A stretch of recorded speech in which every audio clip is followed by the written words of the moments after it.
There it is. Okay, that big ass beastie right there. As you can see, it's got a holder eye stuck on it, a few kittens, some rats, some dead corpses, shields, orcs are stuck on it. It is an absolute beast. And of course, there's a small picture right up there of the same creature that we're looking at. Alrighty. Let's do it. So yes, let's start off and get some initiatives from you guys.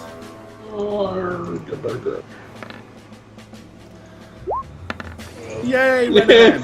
You insist. What did you guys roll so far? A 1. Marlo's on a 17. You're tying her with a 17. Oh my god. Rado Bear on a 2. Oh, 1, sorry. Wow. He actually rolled a 2, but he has a minus on his initiative because he sucks that bad. And we roll for Beecham. Oh, doesn't do that. And Beecham is gonna go on a... Ooh, he's going first. With a 22. Alright, let's see where this thing is gonna go in the roster here. Boy. And it is... Oh. There we go. Boy, oh boy, oh boy. Alrighty. Okay, let's kick things off. Okay, so you hear the rumbling, you see this massive thing come out of the dark. Alright, I need to go ahead and get a distance. Oh, fuck. Wow. Alrighty. Yeah, I think this is a, let me make sure I've got this right, but your scale on this map should be 10 foot squares, yeah. Alrighty, that looks about right. Okay, the massive lumbering creature is going to take a short... Basically, it's edging forward. From wrapped around its body, you see another long piece of chain, which it suddenly grabs with one claw, whips it out, and hurls it in. Ah! So it's gonna be me. 1 or Jane. is I feel it. Spook, 2 is Kia, 3 is Radovan, 4 is James Beecham. Not James. Motherfucker.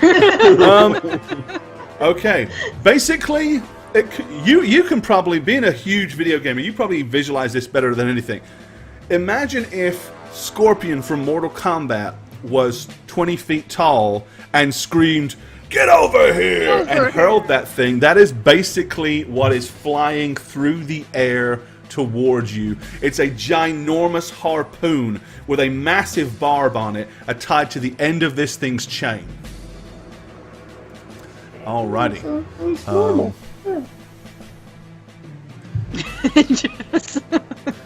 Slash R1D20. Okay, and it has a plus 12. Here we go. Let's see. Jesus! What's your AC? 24, I think. 25. Sorry. All right. The harpoon bitch. sticks into your skin kind of hard and deep. It does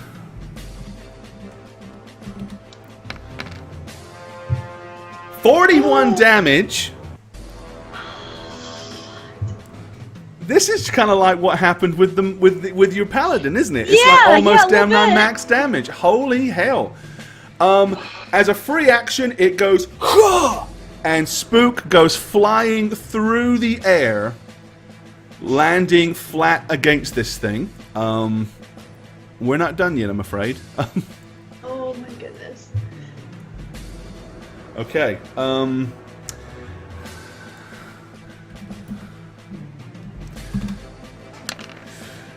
You take an extra 7 points of impact damage as you are impaled on the spikes, and you now have to grapple to get free.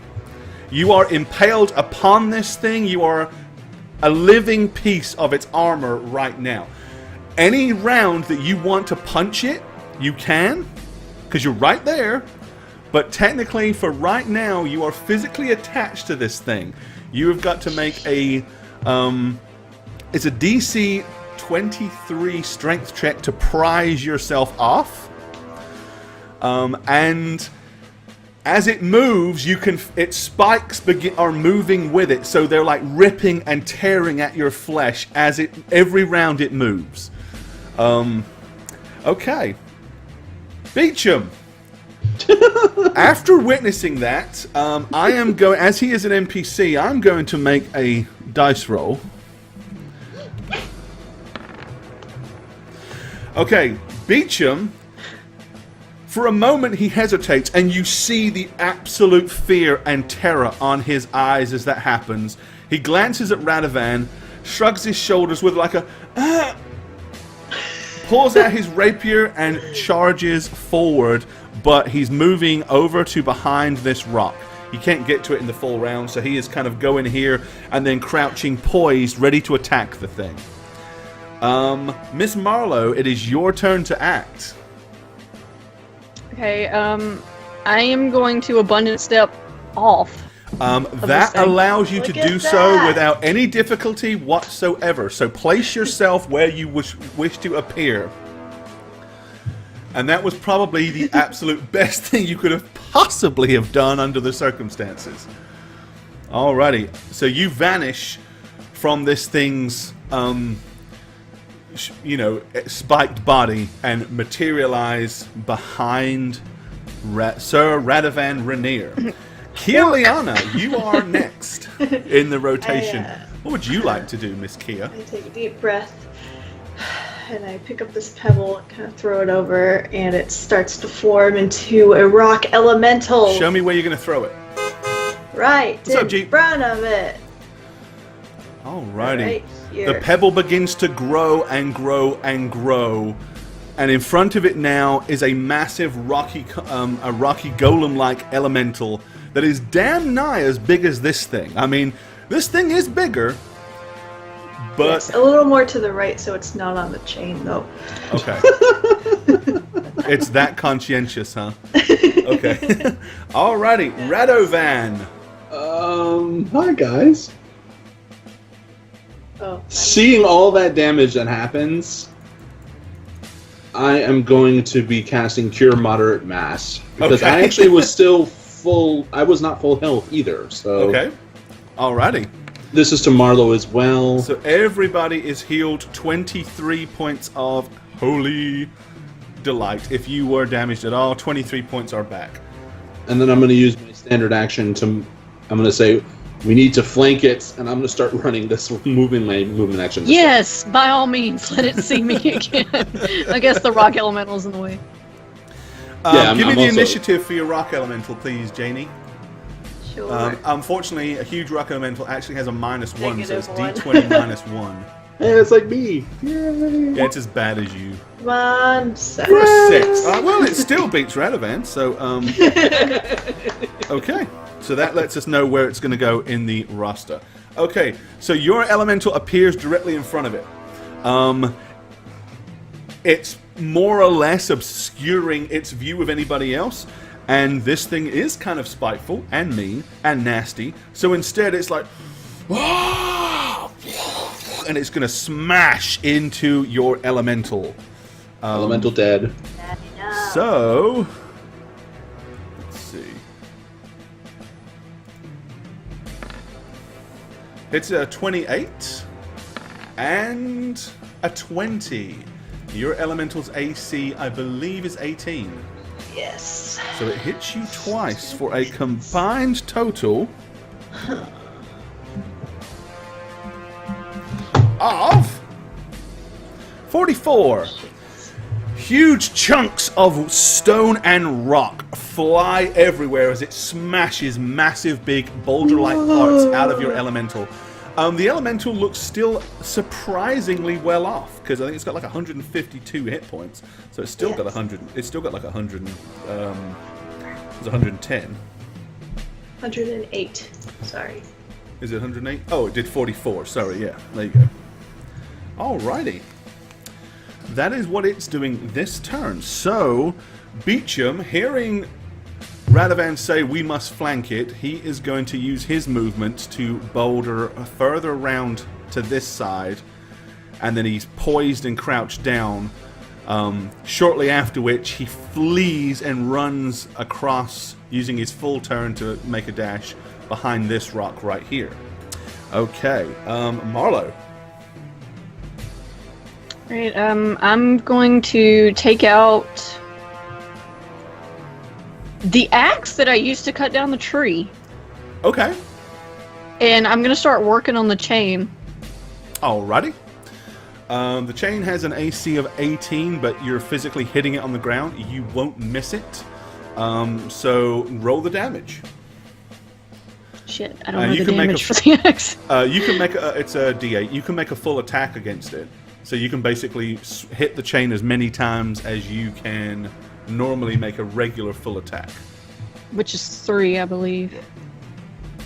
So you said it was 1d6? A D8. 1d8.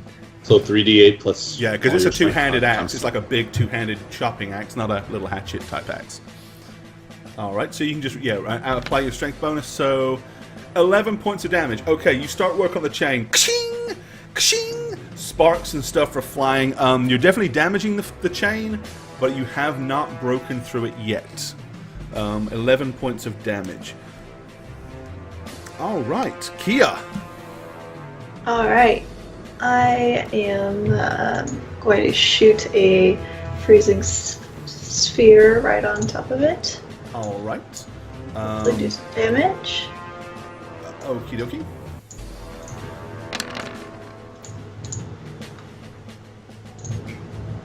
Okay. All right.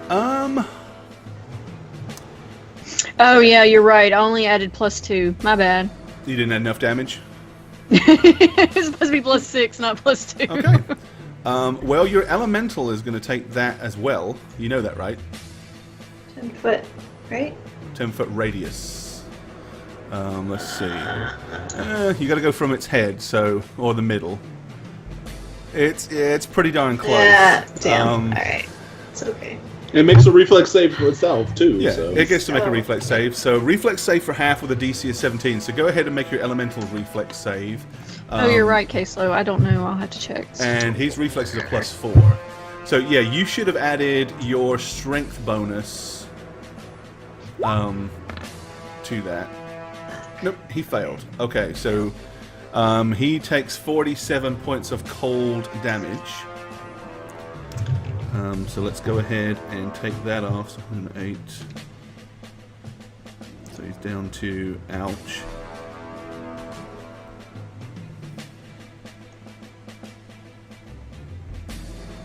Alrighty. And let me see, what level spell is that? Oh, it's not 3 attacks either. 6. Fuck. Level 6 freezing Level sphere. 6 spell, okay. And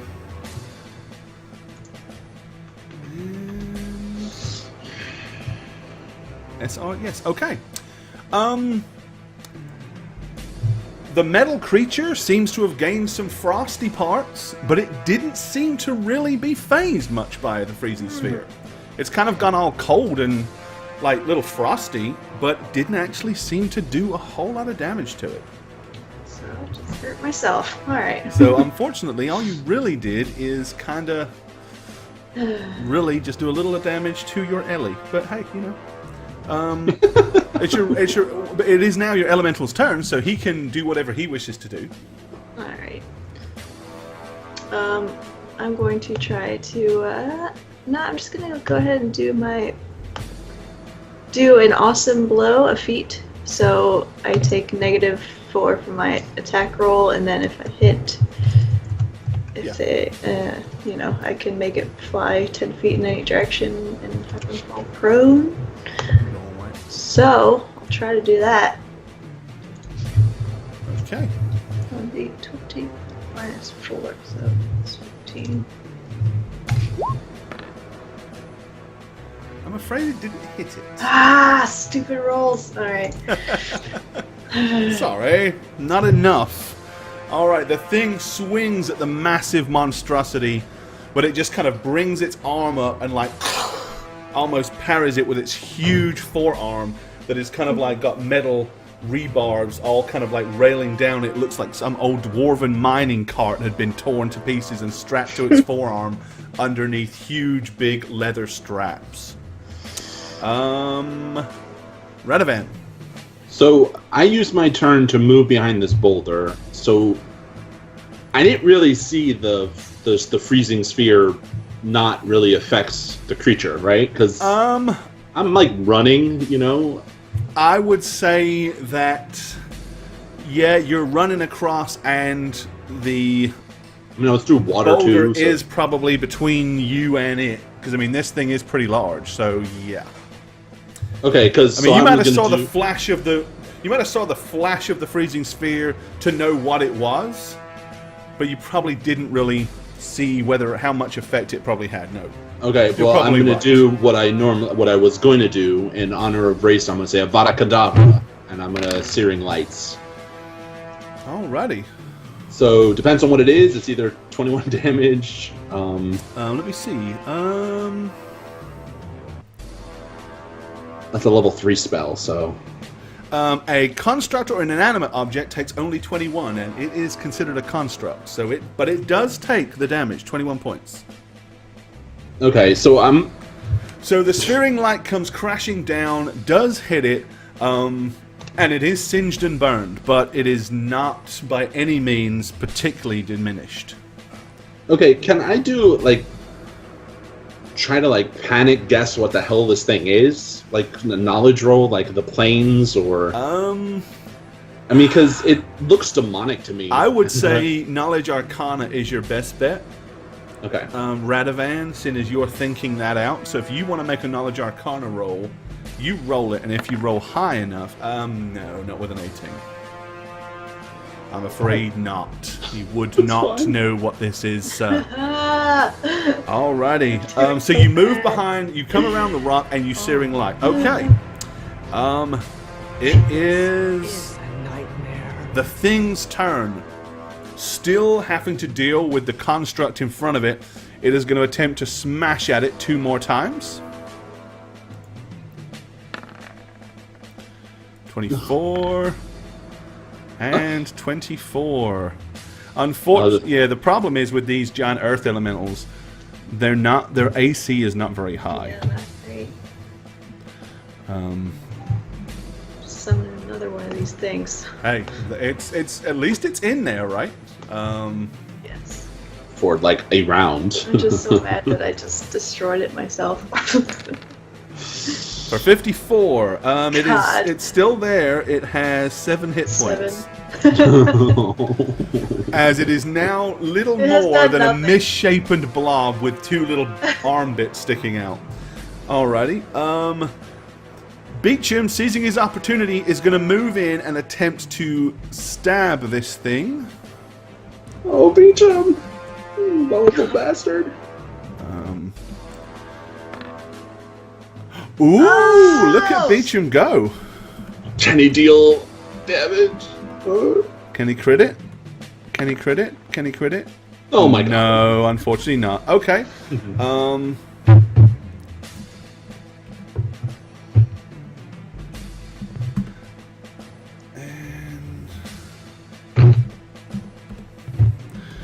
Alrighty, Beecham. How do you go from a 20 to a 1? I know, right? That's just how it is. Alright, Beecham stabs the thing, kind of lunges up and sticks his blade in deep. He has to kind of struggle to pull the thing free, and as he's looking at his rapier, it's kind of sort of slightly bent. He's like, it's like this thing's... Well, I suppose it's like hitting a huge sheet of steel! Stating the obvious. Yeah. Okay. It would be Marlowe's turn. Alright, we're going after the chain again. Alrighty. And we're gonna roll the right amount of damage this time.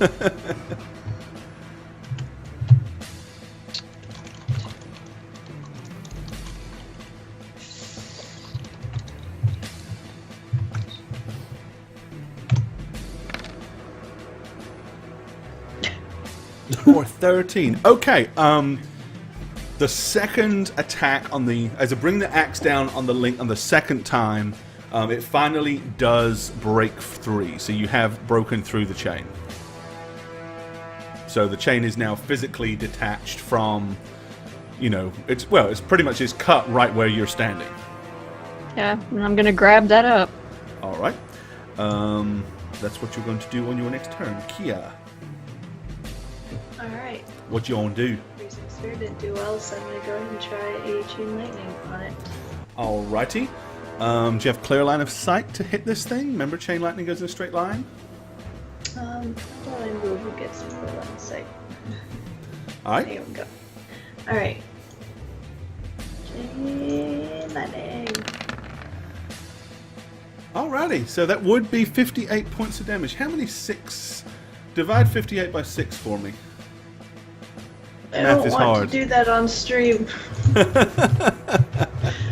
9.3. So 50, 9. Wait, 58 Okay. by 6, sorry. How much? That would be 9.6. 9. So it's still only 9. Why? Alrighty. Surprisingly, you see the lightning kind of like hit it and begin to go crackle and zoom up and down its body. As it does so, its eyes get brighter. You can see sparks coming from its joints. And it starts to kind of whir a little bit louder. Does it look stronger? Actually, it's like... Unfortunately, just... almost looks like all the damage that you had done prior is pretty much just vanished. Oh, God! fuck me. It seemed to absorb the electrical energy and feed off of it. Kind of like a Frankenstein's monster that got a jolt of electricity and it was suddenly like, zzz, oh, that feels good. So yeah. Everyone, slow clap. Oh my God. There is I no don't way like she it. knew that was going to happen. So you can't blame Jane for I that still want to one. do it anyway. Everyone at home, slow clap. There you go. But I'm only doing a small one because I'm not blaming Jane for that because, you know, she might have at least thought maybe it won't affect it, but for it to actually like charge the thing up a little bit, maybe not. That's like divinity stuff. Alright. Okay, but you still have a functioning elemental right now that can do something. Yeah, it's gonna do its full attack, 2 slams. Get some So- damage in. Seriously. Here's the first one. Please. God. Does it That is a miss. Oh my God. Roll higher. I can't! That is not a miss. That hits. My rolls are just so bad. Hey, this Oh, thing that's a hits good roll. hard, so it's good to have. Okay. Look, I just almost got the damage back that I just gave him. Right. It seemed somewhat resistant to the blow, but not completely. Oh my goodness. Alrighty. Radovan. So You Earth did Elemental- definitely just see the electricity seem to jolt this thing and charge it up, not do any real and- damage to it. and I heard Beecham say it's like hitting steel. Yes, he said it's like hitting an incredibly hard piece of steel. So Gotta honestly, melt it. I'm just doing this to hopefully buy time. It's a low spell, but I haven't done it in a while, and I just want to try to find a stun it for a turn, so I am using Sound Burst. Ooh. It's not for the damage, it's a level 1 spell, but it's for the chance, 16 Fortitude partial, to not be stunned for 1 round. And I'm going to cast it like right over here, like in its right side. Just Alrighty. it's just 1 second.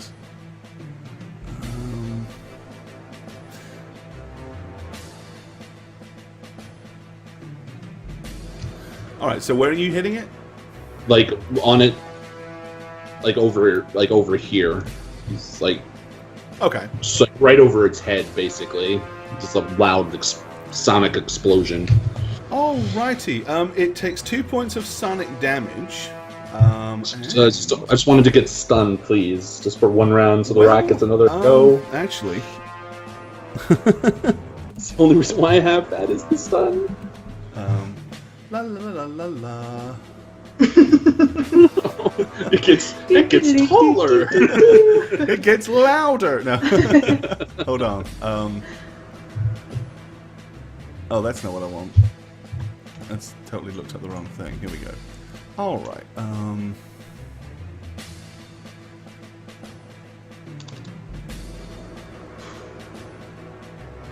Okay. Alrighty. So the stun component of that, fortitude save to avoid being stunned for 1 round. Oh, this thing is going to have a monstrous fortitude, I bet. Maybe a low one. I'm hopeful. 16 Alrighty, and its fortitude is plus 17. no plus 5. Actually, it's not that high. Ooh, there's a chance.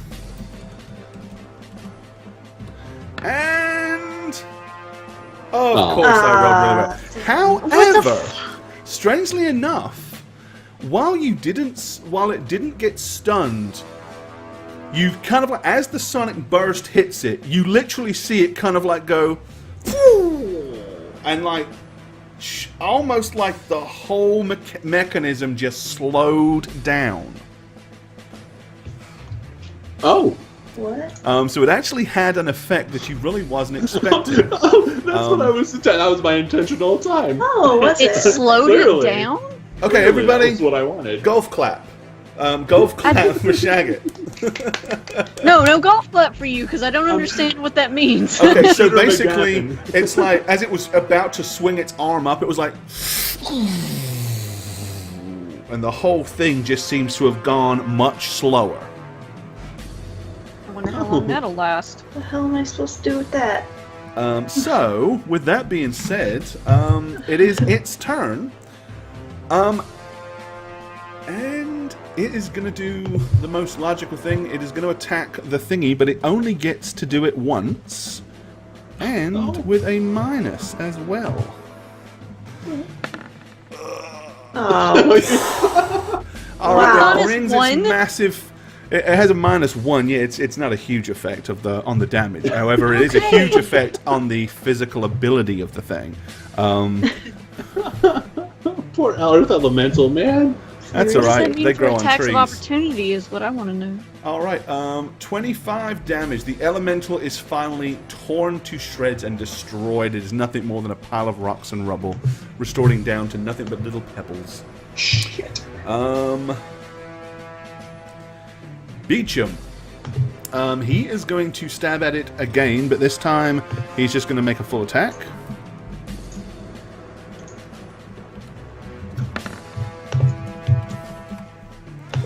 And unfortunately, with shitty rolls like that, doesn't hit it. Marlowe. Okay, so you broke the chain last turn with a full action. What do you want to do now?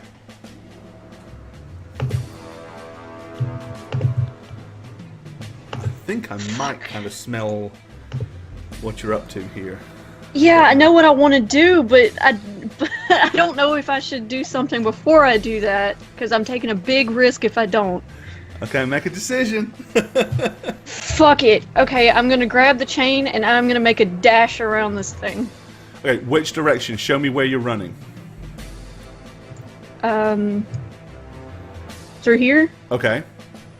So you're And then pulling the from there- basically you're trying to pull the chain kind of like in a circle around it, kind of going in Yeah. yeah, I see what you're saying. That's kind of what I was thinking you might be up to.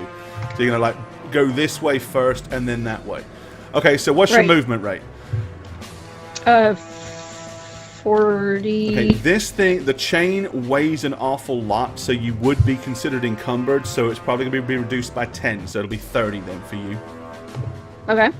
But you can still, so you can grab it up, and then you can basically run 30, you can pick it up this turn and run 30 feet with it. So if you're going to run straight there, you can do that, but it's going to put you kind of within melee range of it. Fuck me. Okay. Yes or no? Yeah, I'm Okay. dashing. I'm Go for making a run for it. Hopefully they will see that and do something. All right, before so I you get go here obliterated. dragging the chain with you. Okay. Obviously, you know, there's a lot of chain there, so you can imagine how heavy it is. But you're not trying to lift it, you're kind of like dragging it. The more that you're dragging behind you, the heavier progressively it's going to get. But you're able to do that. You're pretty strong. What is your strength? Which, as far as how much I can lift, or And what is... Yeah, just tell me what your strength is. 16. Okay, yeah, you got enough strength to halt, to drag this thing in that direction. Okay. So right now the chain is kind of... Oh shit! My strength did go up by 1. Okay, so I guess I should have been doing +3 instead of +2. Huh. Good to know. There you go. Oh well. Okay, there you go. As you drag your chain in that direction. All right, Marlo. Kia, what you want to do? What do you want to do with all that junk? I'm gonna summon another Earth Elemental. And where are you putting it? Same place. Same place. Wait, no. I see that Marlo's running, so I'll do it right behind the chain. A little more so he can, like... There you go. You should have control over it now. Oh, sweet. I like here. Okay. Just like sitting on it'll the have to be boulder. off the boulder. There you go. There you go. Alrighty. Another elemental appears. Initiative for your elemental, please. D20. -1. Hi. 4. Slightly worse than last time, but really doesn't change anything. It's still better than me. It's still going in the same spot in the rotation. Alright, Radovan. So Marlo's dragging a freaking chain, Yeah, a big-ass chain. I mean, we're talking, you know, each link is like this big. and it's obvious she's struggling, right? I mean, or she's not going as quickly as I've No, seen I mean, her going. it's massive. I mean, she's dragging it behind her with both hands, and obviously, as quick as she normally is, it's very slow going for her. Okay, so I'm casting Enlarge Person On Marlo. All I right. want to make sure he can hit me better. So That your yeah, so your strength goes up by 2, your size modifiers go up. your dex goes down by 1, and you do 3d6 damage with your attacks instead of 2d6. Wait, so I can just change. Hold on. I can just change my size. Yeah. just make her bigger. So she goes in the chain. You know, Yeah, it's like- well, I mean, it definitely helps. I mean, it makes pulling that chain a lot easier. She's a lot bigger. Oh, but it doesn't change my ability scores. I her got to do that strength. myself. And her strength. No, it won't do that because that's not an inherent thing of being larger. That's There we go. So okay. Just remember to make strength sure you went up take by it. 2. Yep. Dex went down by 1. That's Okay. it. Alrighty. And unless Radovan does anything other than doing it, you are that way for 15 minutes plus. Let's see, you got everything else down. Yeah, so 15 minutes of that. So probably for a while anyway, in considering relation to this fight. Okay, it's its turn. So the elemental has appeared. So it has really 2 choices. So I'm going to make a fair assumption here. 1 or a 2, it is going to smash at the elemental. 3 or a 4, it is going to swing at the Marlow. So it's totally random. What is it going to do? Of course. Fuck. So it's like... And it Is takes it still- a huge, big, lumbering swipe. Yeah, it's still slowed. Okay. Yeah, but it could potentially KO me right now.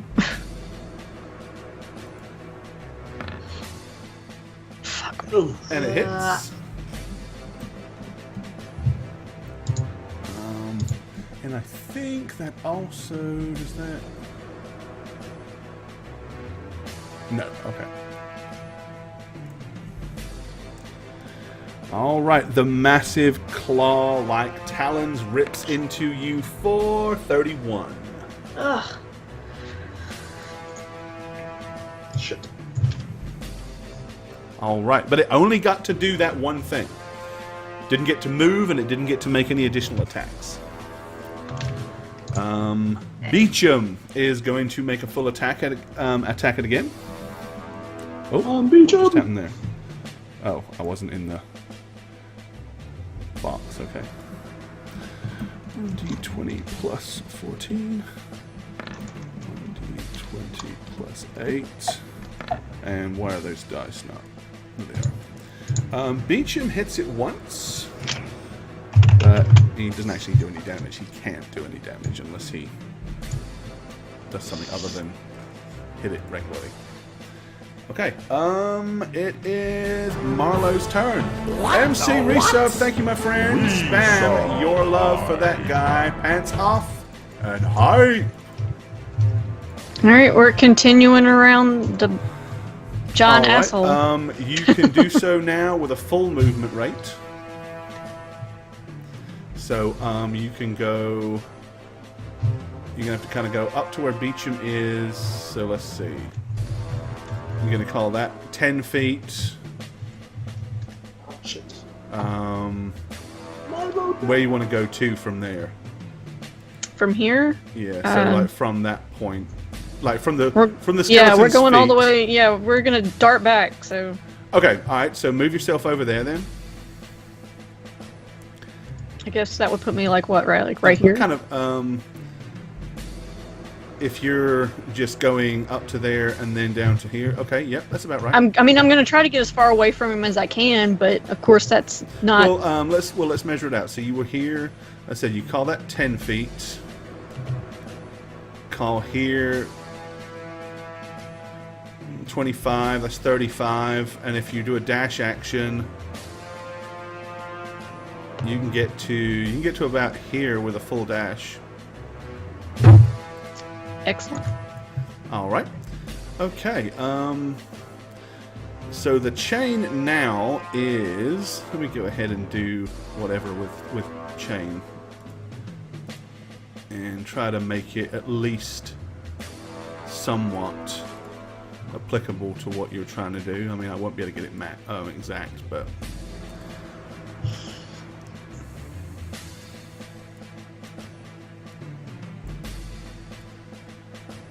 Alright, and that's about probably, the chain is probably now pretty tight around that thing's, oh, I just moved the wrong piece.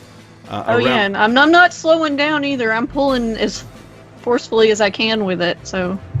Alright. But yeah, that's at least a representation of what you're trying to do. Bargain Seal, thanks for the resub, buddy. 23 months, one more month to the golden arrow. For you, the golden token of doom. Appreciate it, buddy. Thank you. Spam your pants off. Spam your hype. Okay. So yeah, you've got the chain kind of pulled. As I said, the chain reaches to about there, but it is now wrapped kind of over its feet and around its ankles, and Marlowe has pulled it. It's fairly tight now around that thing's ankles. Okay. Kia. Hello. I like to try. Okay, lightning didn't work and water didn't work. So desperation, I'm just gonna go ahead and cast a mirror image just to try to give it more distraction. 5 Kias.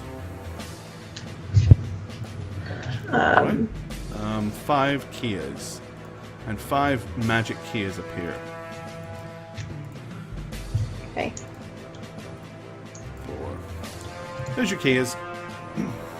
Thanks. Alright. Alright, okay. So you summon an army of imaginary Kias all the way around it. Alrighty, Radabear. Gonna cast Bull Strength on myself. So Okay. and I'm gonna kind of prepare to get in there to attack. Okay, you making any movements or? Like not within range of it just yet because I don't want it to like reach me. So like I wanted to focus on other things. So I'll move like think they're kind of ready to go finally. And we have a possum raid going on. Not entirely sure who possum is or who we're getting raided Thank you. from. But we appreciate Oh my you goodness. guys. Thank you so much. Didn't see that one coming. Thank you guys. Possum raid, appreciate you. The Bossy Raid. Thanks for joining Welcome. us. They have cheese. You gotta love some cheese now. Cheese is awesome stuff. But thank you guys. All right, so Rado, you're not actually going to try. You're just going to kind of move up, get your mate. Well, yeah, I cast bull strength. full so I can't strength on attack yourself, anyway. and then kind of move a little bit forward, getting ready to charge into melee. Yes. Alrighty. And actually, the rock monster should have gone before Should you. have So, gone before me. yeah. Aha! Let Kieliana use her elemental. 2 full attack slams. All right, 2 slams. I will roll higher than 5s. Yes. That's a solid blow. 8 plus 19.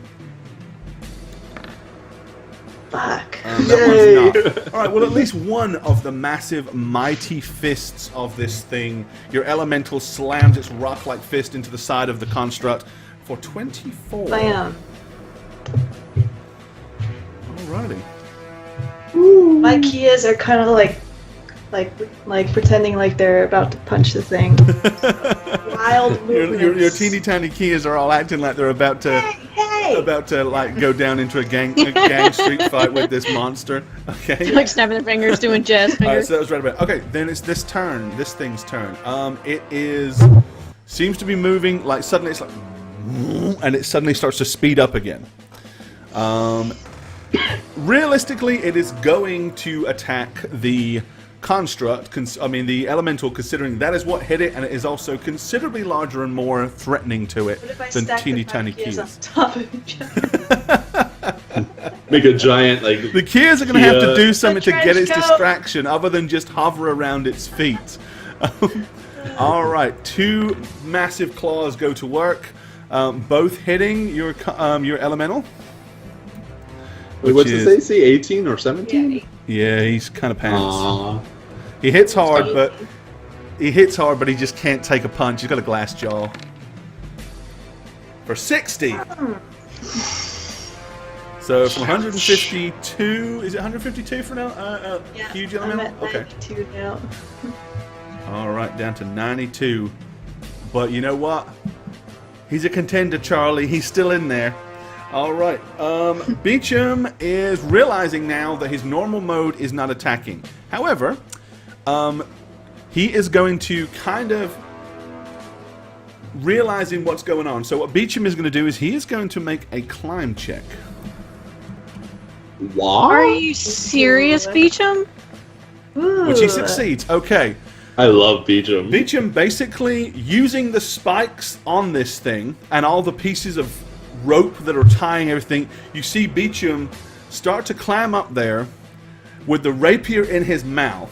And then once he gets further up, he kind of rears the thing back.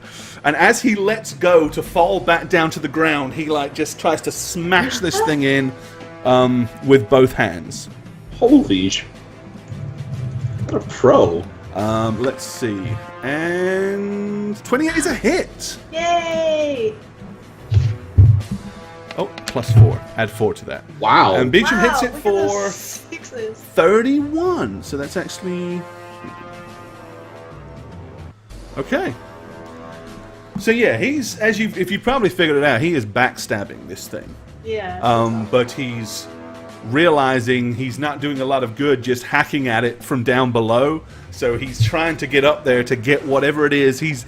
Beecham's logic is this thing's probably got like working mechanics or something to it, something that maybe this machine is running on. So he's thinking if I can just jam this thing down and mess up some cogs or something like that, maybe that'll help.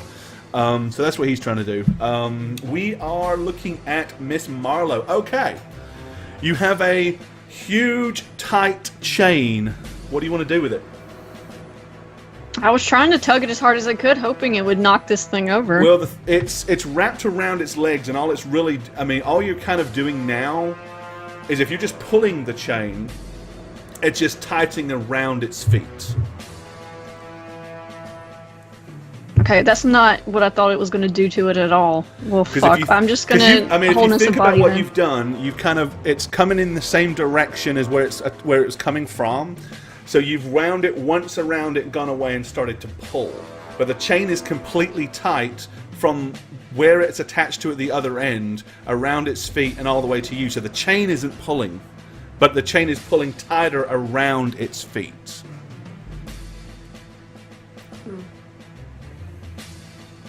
I don't physics. Okay, let's see. I think what you need to do to achieve what you want is to actually move with the chain away from it to actually cause the chain to pull it in a direction. Right, but I don't know which direction I need to run is the problem. Well, that's going to be you got to figure that out. What it does do, however, I'm going to make a dice roll for it. And with its strength, that would be 1 second. There it is. Nope, that's not it. There it is. Okay. Strength is...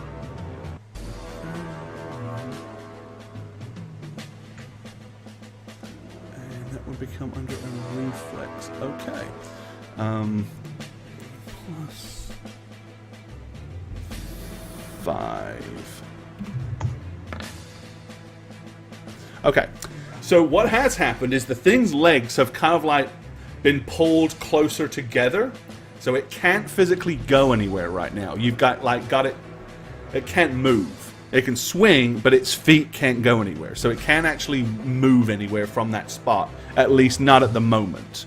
It's going to have to somehow either grab the chain and pull it free, or grab the chain and pull back against you, or something like that.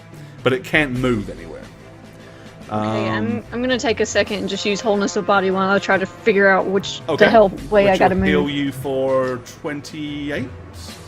Yeah. All right. Kia.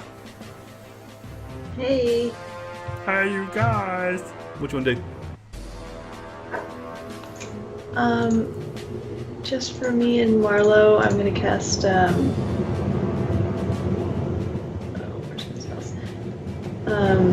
I'm casting Bear's Endurance Mass on us too. On who? We're around. Me and Marlo. Marlo's next to me, right? Is she actually there? Is there a wind tunnel? Oh, my I hear AC wind. just went on. Sorry, I gotta figure out things. Oh, no, that's all right. Here. Okay. I'll turn that off in a second. Yeah, that's fine. It's the new sounds from the new apartment. You got to figure them all out where they're at. Okay, AC off. Okay. Okay. So you dropped your AC, so you're easy to hit now. No. Wah, wah. Okay. Bear's Endurance. Okay, so basically you give everybody a +4 enhancement bonus to Constitution, which gives you the bonuses attached to Fortitude saves. So, with a +4 enhancement bonus to your Constitution, you basically would get whatever those amount of hit points are based on your level temporarily added. God, how do you think? So raise your Constitution. So what is your Constitution, Kia? So mine was 12, so I raised it to 16. Okay, and at 16 you get +2 hit points per level. And you are level 15? Yeah. So basically you temporarily have an extra 30 hit points. Gotcha. They're not considered temporary hit points, which means they don't come off first. And when you lose that bonus, those hit points immediately go away. So any damage you take between now and then, 30 hit points you're going to take like the equivalent of 30 points of damage when that wears off. You understand what I'm saying? Yeah. Okay. So you're going to lose, so if you take no damage, you just drop back down to where you are. But you're going to lose that whatever damage you take, you still take the damage, and then those hit points are going to come off. So be sure to be healed before that happens. You hope so. Yeah. What's the duration on that? Because it didn't pop that. And Marlo, your Constitution went from what to what? I gained 2 hit points, basically. Per level? Oh, per level. Shit. Yeah. So so for you, that'd be 28. So you got a bonus 28 temporarily. Okay. Duration is 1 minute per level. 1 minute per level. Oh shit, you got 15 minutes then. So that's a good whiles in rounds terms. Since it's 6. Yes. You know, you're talking about 6-second rounds. So. Okay. Oh, Spook, you have inspiration. That's a heads up from Milk. Right. And let's see, we have who's up next? The rock monster. Yay! Your, 2 full your attacks. Do I get flanking bonus?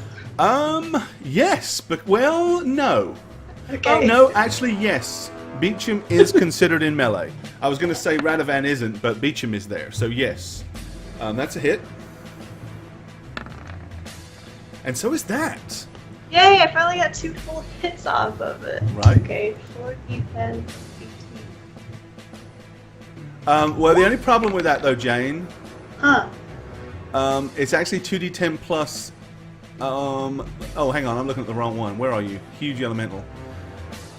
To hit is 2d... so it slams are at plus 19 to hit. You're rolling plus 21 for some reason. Because of the flanking bonus? Oh, there you go. Yeah, you're right. Okay, you already added it. I gotcha. You're being efficient. Look at you go. Awesome. Either way, you still hit. So, how much damage do you do? 36. 36 points of damage. 36. Counted them myself. All right. This thing is actually starting now to look damaged and dented, significantly so. Almost more than green, but not quite. Oh my god. All right, and we have a kind donation from Fallen 121, which we will read. If you left a message, we'll read that here in just a minute once we get through this little scrappy here. Okay, Radovan. Well, seeing Beecham act like a boss, there's not much I could do but run in and try to hit it on its rinky-dink. I mean, because I'm a small person compared to it, right? So I'm going to charge in and get an attack on. Okay. With your bull strength added, go ahead, waylay the beast. Swing your mighty I was about to say swing your mighty scepter, but it's really more of a mace, isn't it? But that is a solid blow. Does it? Do I feel it do anything? Your mace Probably is not. magical, right? Or not? Yes. No, it is. Renison. Right. Then yes, you do. You do the 10 points of damage that it says that are there. Yay! Did damage. All right, I and contributed. Just because of that, you're just enough to push it to orange damage. There, it's moderately injured now. So golf clap again for you. All right, it is its turn. Okay, there is the big thingy. It is going to, realizing now that its legs have been bound, it is going to try to reach down, grab hold of the chain, and pull back. So it's going to be equivalently, it's basically a Marlowe make a strength check, which is good for you right now because you're enlarged. Come on, get a good, total of 20. Yes. And it's going to get all right, no, Marlowe is gritting her teeth and digging her monk tab-eye feet down into the sand and the dirt, and she is actually pulling harder than this thing is. So it is unable to get any ground, and that requires a full action. So that's all it's going to get to do.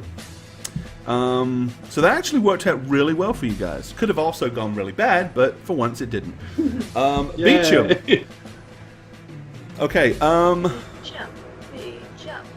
I know what I want him to do, but I think that's going too far for an NPC. You need to have the idea. So instead, Beecham is going to attempt to do what he just did.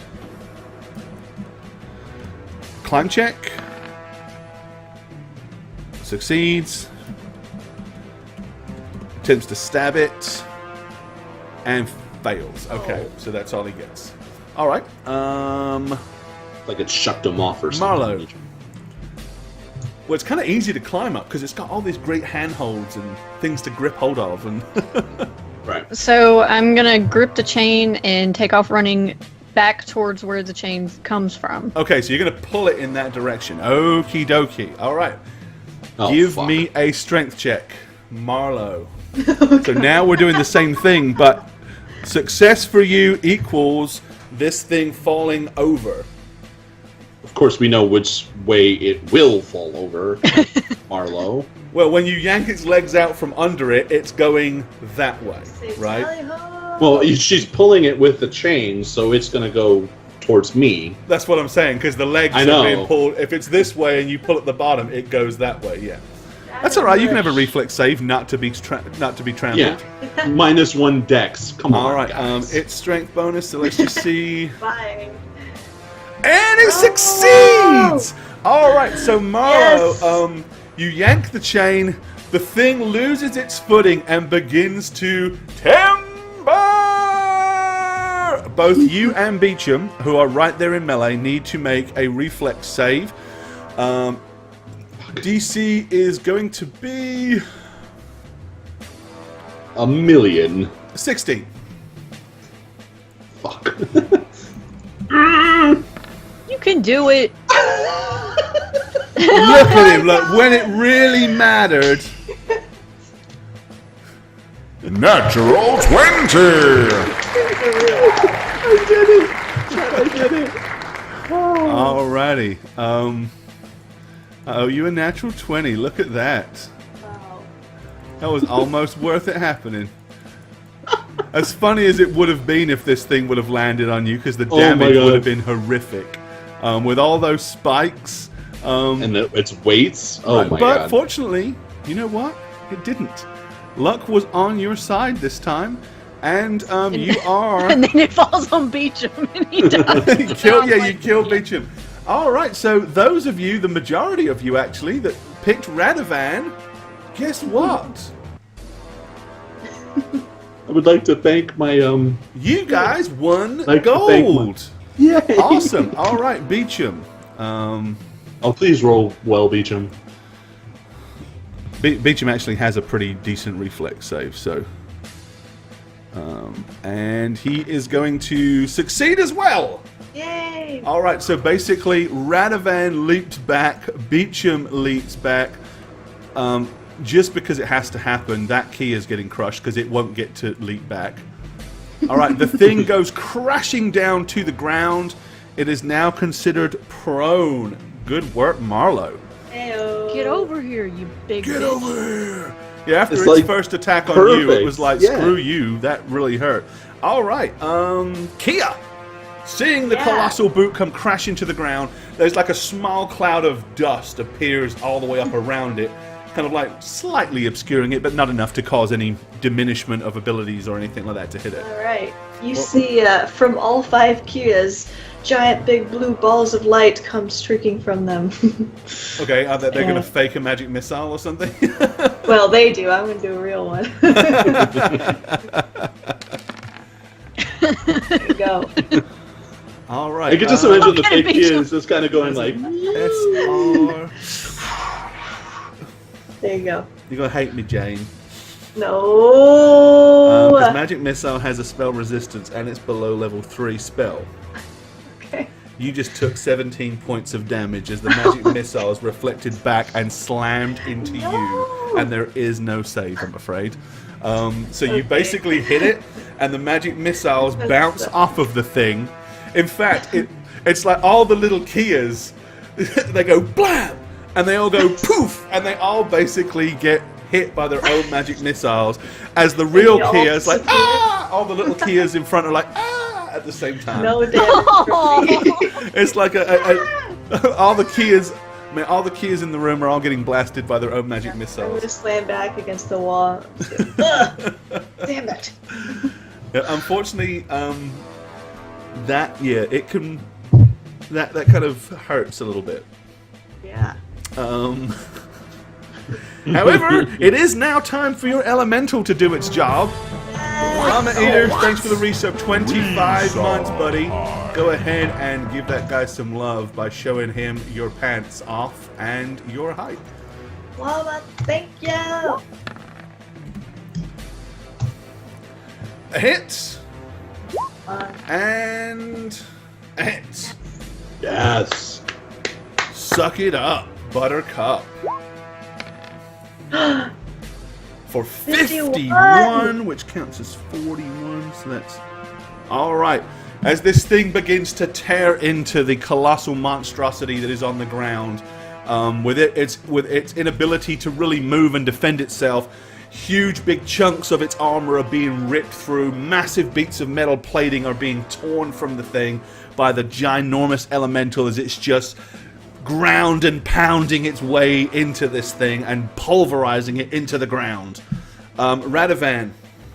I am going to use my strength domain to Hulk Radovan out. wants to go for the kill. And I'm going to move my 5 feet to get in range of it. And I'm going to do a full attack. Go for it with your strength domain bonus in. Okay, and you've got bull strength on still. No, well, that doesn't stack. But they won't it's stack. both in hand. So which one is greater? So that's the one so you're gonna use. 15, yeah. So Okay, I have 28 strength right now. Let him have it. Wow. Go, muscle man. And I'm going to aim for its head to try to bash it from its everything. 3 solid Wow. hits. Jeez. Okay.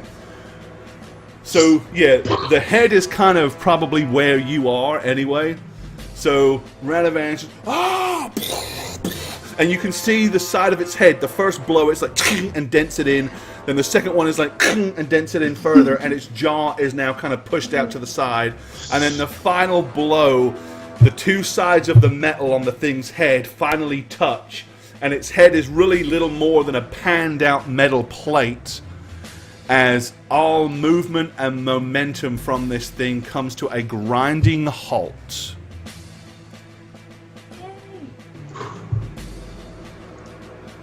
I'll detach its head, you never know. You are victorious! The beast is slain! Okay, Beecham is kind of like, he leans up against the rock that he's on. He's like, breathes a sigh of relief. As cold as it is, you realize, like, you guys have just generated so much body heat. It's like you're barely aware of how cold the chamber is that you're in. True. I'm gonna go collect my axe from the ground, and then I'm gonna proceed to take this thing apart. All right. You hack and smash your way through. By the time you're done, the axe is little more of a hammer, really, because the edge on that axe is going to be obliterated by the time you're finished. But you have pretty much dismembered this thing. There's giant arm pieces and leg pieces. Of course, there's corpses strewn everywhere. Dead cats, rats, orcs, humans, dwarves. There's a big, squishy, rotting, festering beholderkin eye. All these things are generally now just thrown all the way around the room. Have you guys ever seen Toss the anything like this? Looks like a machine the dwarves made. Short little bastards. What? Why would the I mean, Yeah, why would a dwarf... How does a dwarf make this thing? I don't know, it's not natural. I'm just gonna stand up and start like walking along the edge of what this whole cavern to see if there's any opening, since I know we got bouldered in. Alrighty. As you kind of go over to the other side, no. The chain actually goes into what appears to be a crevice. The rock goes into a crevice. And then there is like a ginormous metal hoop that probably might have once been the metal rim around either a barrel or a small cart that has been smashed and wedged between the rocks, and the other end of the chain is attached to it. So there's no perceivable exits. Other than the way you came in, no. So I'm gonna shout back into the group, is like, I don't see another way out. And it seems awfully strange that dwarves would make this thing, have it be a trap, and then leave it there. I mean... Are you sure there's... We're going to go ahead and take a short break while you're doing that. So yeah, the thing is deceased. The dust cloud has settled. Marlowe has dismembered and chucked it. So there are bodies everywhere. As I said, fallen dwarves, humans, orcs, all manner of creatures that were strapped to this thing. Pieces of old armor, shields that were impaled on spikes to provide additional protection. Pieces of helm, like flattened out and placed against its skull to make skull caps, most of which now have been butchered flat by Radovan's mace. So, yeah. And most of you, or some of you at least, do not feel good. Yeah, Radovan. I'm hurting. You say so Could you help me whinily. out? Could you help me out, Sir Radovan, please? Everyone come Not come just. close. You're such a whiner. Like, oh, man. What do you want me to say? I'm going to use my Cure Light Wounds. 21 health on everybody. Alrighty. On everybody. Okay, so you did the key items on... Yeah, Cure Light. Yeah, Mass. Cure Light Mass. Alright, good deal. I imagine at this time Marlowe is smaller. I would dismiss it. Okay. And even though Radovan already checked the walls, I'm gonna recheck the walls to see if there's like rocks I can maybe move that will open up into a cavern. There are some, like, you find little areas where you are able to start pulling rocks away, specifically Okay. more to the south.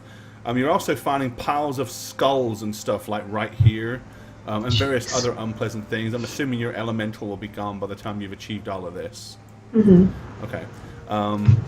But more so as you spend time moving and pulling rocks away, really you find out that it was just fallen rock that had slid down off the side of the slate or Oh, fallen from it, and there's still nothing that really goes past that. Shit. okay. So I'm gonna go over to the rock that cut Alrighty. off our entrance. As you walk over to this ginormous boulder, it seems like, how the hell can we move this thing? I mean, it was perched up, and you can see that there was kind of like a ledge above. And it's feasible to believe that something as strong and massive as this could put that boulder up there attached to the chain and wait like fishing in the dark to pull it to trap anything inside. How you minuscule individuals are going to achieve it, that's probably going to be a little bit of a quandary for you to figure out. Hold on. So with that in mind, I'm gonna look at Kia and shake my head, and look at Beecham and shake my head, and I'm actually gonna go to this puddle, and I'm gonna see like where it originated from. Like, did it just come dripping from the ceiling, or is It there some looks inlets? like it looks like it's just where maybe this thing's body, maybe this thing generated some heat, and the ice above kind of is just slowly melted. But it's just a very slow drip down, and most of it is like, as you know, a lot of it around the edges is actually frozen. It's really only the center that's actually Okay. water. But that being said, it's barely probably an inch deep. So I'm gonna turn to everybody and say, Dead end? if there's a way we can, I mean, there are things I can do with stone, but of course I'd have to rest first and think about it and pray to Cuthbert for guidance. What the hell is this on the floor over here? That looks like a big pile of discarded bones and skeletal skulls and stuff like that. I know I muted my phone, but you hear that cat try to meow just now? It scared tried. the shit out of me. Okay. We could just sleep here. It seems like if this thing is dead, then it's pretty safe. Well, we'll definitely be safe, but we'll also be safe in traps. Well, no, I have my earth elemental. I could always summon him and help. Get him to help.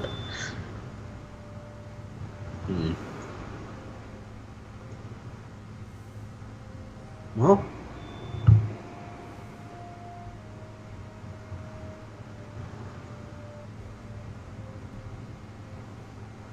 Hey? I mean, I'll need to rest anyway for what I would like to do. I guess this is just the edge of the rock up here then. Yeah. Alright, so... And was this thing climbed down off of these rocks? It wasn't here when we walked in. What thing? Or was it in the dark when It we was in walked the dark. Remember, it came lumbering out of the shadows. Oh, for fuck's sake. So, yeah. I mean, Kia, if we can get through without a summoned element, I mean, because those things have been ridiculously helpful to us. I don't want it wasted on an escape when another way could be possible, right? Well, if you have another way, then that's fine with me. But like I said, just letting you know, I have ways. I honestly considered it when we were... I almost wanted to construct a stone little fort or something in Rockhelm when we were dealing with that potential criminal, who turned out to be innocent, just an asshole. I don't see how a fort would help us right now. Well, you manipulate stone, Marlo. Maybe I can create like an opening or something, because we know the entrance is right over here. Mm-hmm. If I find like the thin part, maybe create like a door or something. I'm going to be walking. Go back out and get eaten by the giant bird. I gotta kill a bug real quick. That look on somebody's Back. It's so big. That's not what you want to see in your new place. No, big ginormous. It might be a huge... No, if it's a spider, that's really bad. Maybe it's just a water bug or something. Jane just terrified of it. What's up, Skinnerness, man? Hadn't seen you for a while. Good to see you, man. It might be too thick, so we can try to break as much of it. Right. Yeah, did you know? Either way, you're going to have fun with it. It's just the player's handbook version is a little bit gimp, and it's not well balanced. That's why they created the Unearthed Arcana version, because even they quickly realized, we could have done something better than this. If you watch the, if you see the Mindenbrook Sorrow campaign, Lyra, the legendary ranger, she is a revised Unearthed Arcana ranger as well. See, cats do that when you don't need them to, but when you see a bug and you're like, get it, and then like play with it instead of killing it. That's my joke with Goki, is that he names all of his, and like they're his friends until we kill them, and he's like, no, Alejandro. He had children and a wife. Why you do this? I can visualize your cat doing that. It's kind of sad. Okay, so what's your game plan?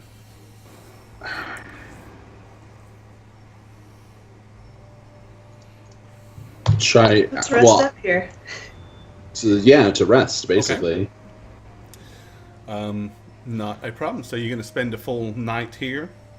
Mm-hmm. Well, as far as you know, there's no other way in or out of this thing.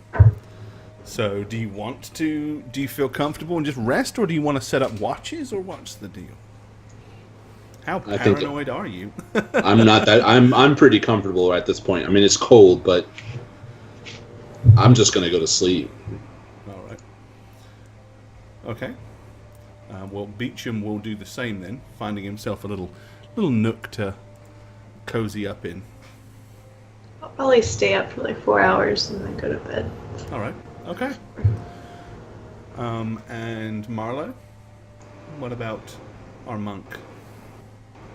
Yeah, I'm gonna rest. I feel kind of beaten up a little. Just a tad. I mean, you did get pretty much grabbed, harpooned, impaled, and spiked. That opening attack was a doozy. All right. Okay. So that's not a problem. Kia, you're going to stay up for 4 hours. You want to do anything in particular, or just keep watch? That's okay. it. Well, really nothing happens, surprisingly enough. You're in a closed-in cave. The creature that was here is dead. Nothing seems to find a secret way in or out. And 4 hours of watching, staring at the pitch black is enough. And you can rest up for the other 4 hours. All right. Yay. So yeah, everybody rests up throughout the night. You wake up. It's definitely not as cold in here because, of course, there's no wind. So there's no wind chill factor. And the ground is not laden with snow. I mean, the side of the rocks are still very, very cold, obviously, because of the climate outside and stuff. But it's probably the most comfortable night you've had for a good, considerable while, anyway. Marlo, so you are resting. Once again, as you close your eyes at night, you begin to doze off. Just as you're about to hit that moment of sleep as your eyes close, suddenly it's like, ha! This huge, big, ginormous pair of glowing blue eyes like appears out of nowhere and embeds itself into your brain. It seemed considerably more vibrant tonight, however, than it did the nights before. It's like it seems to be getting a little bit more intense. Just like before, once it happens and you kind of close your eyes again slowly, it doesn't repeat, so it's like you can sleep. But for some reason, this thing keeps, like, just at the moment as you first begin to doze off, it's like, bam, just hits you out of nowhere. Kind of like some asshole video that someone says, hey, look really close in the corner and you can see a little butterfly. I hate that shit. And it's like, kind of like that, you know.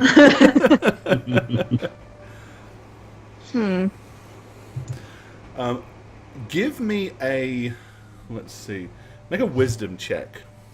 Oh, yay. You're not the most wise, but go ahead and do it. Okay, yeah. Big glowing blue eyes, and it's very scary. That's all you really gain from that. Probably not the sort of thing that would make a great, a great way of lulling a small child to sleep. But beyond that, it has no more meaning to you than that at this point. Okay, so you are all rest up, fully rested. It might be morning outside. It might not be. It's somewhere around there, probably.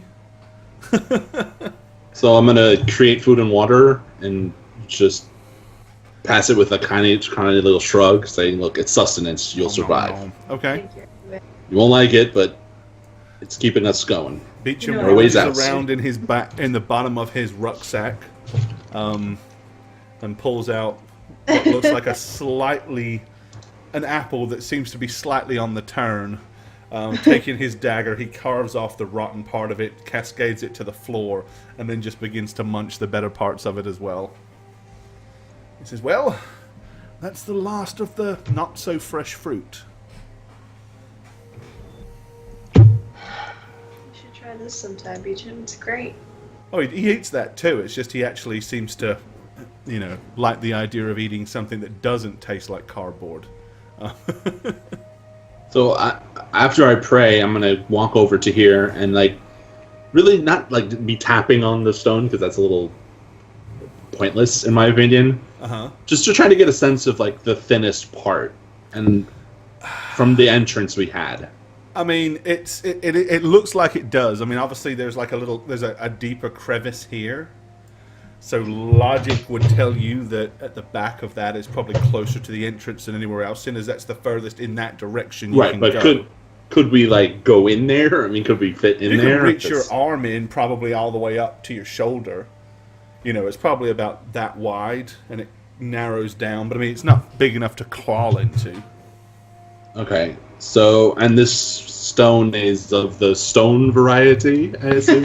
Actually, this is the marshmallow variety. No, yes, it's natural rock stone, mountain. So if I take my mace and I hit it once really hard, it just sparks, right? Nothing really. You might knock a few pieces of surface, rock off, a slither here, a slither there.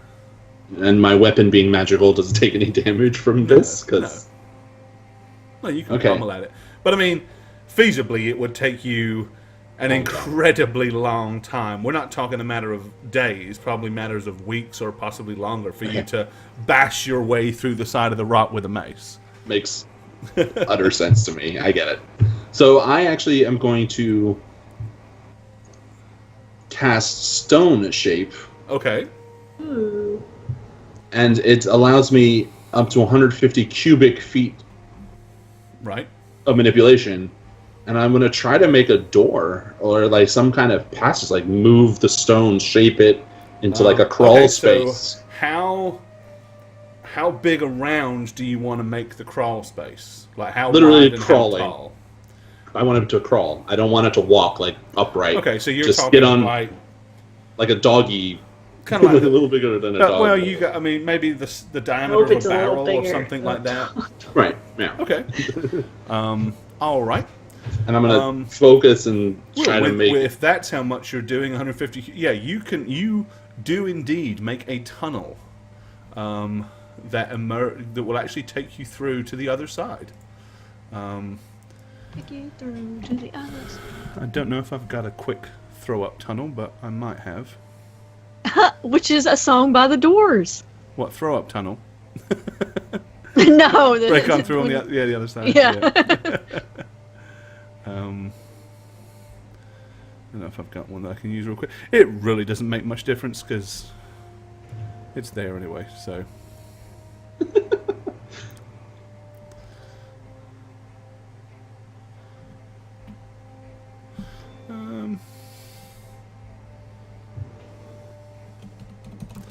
You know what? I can do it this way. I'll do it this way, maybe.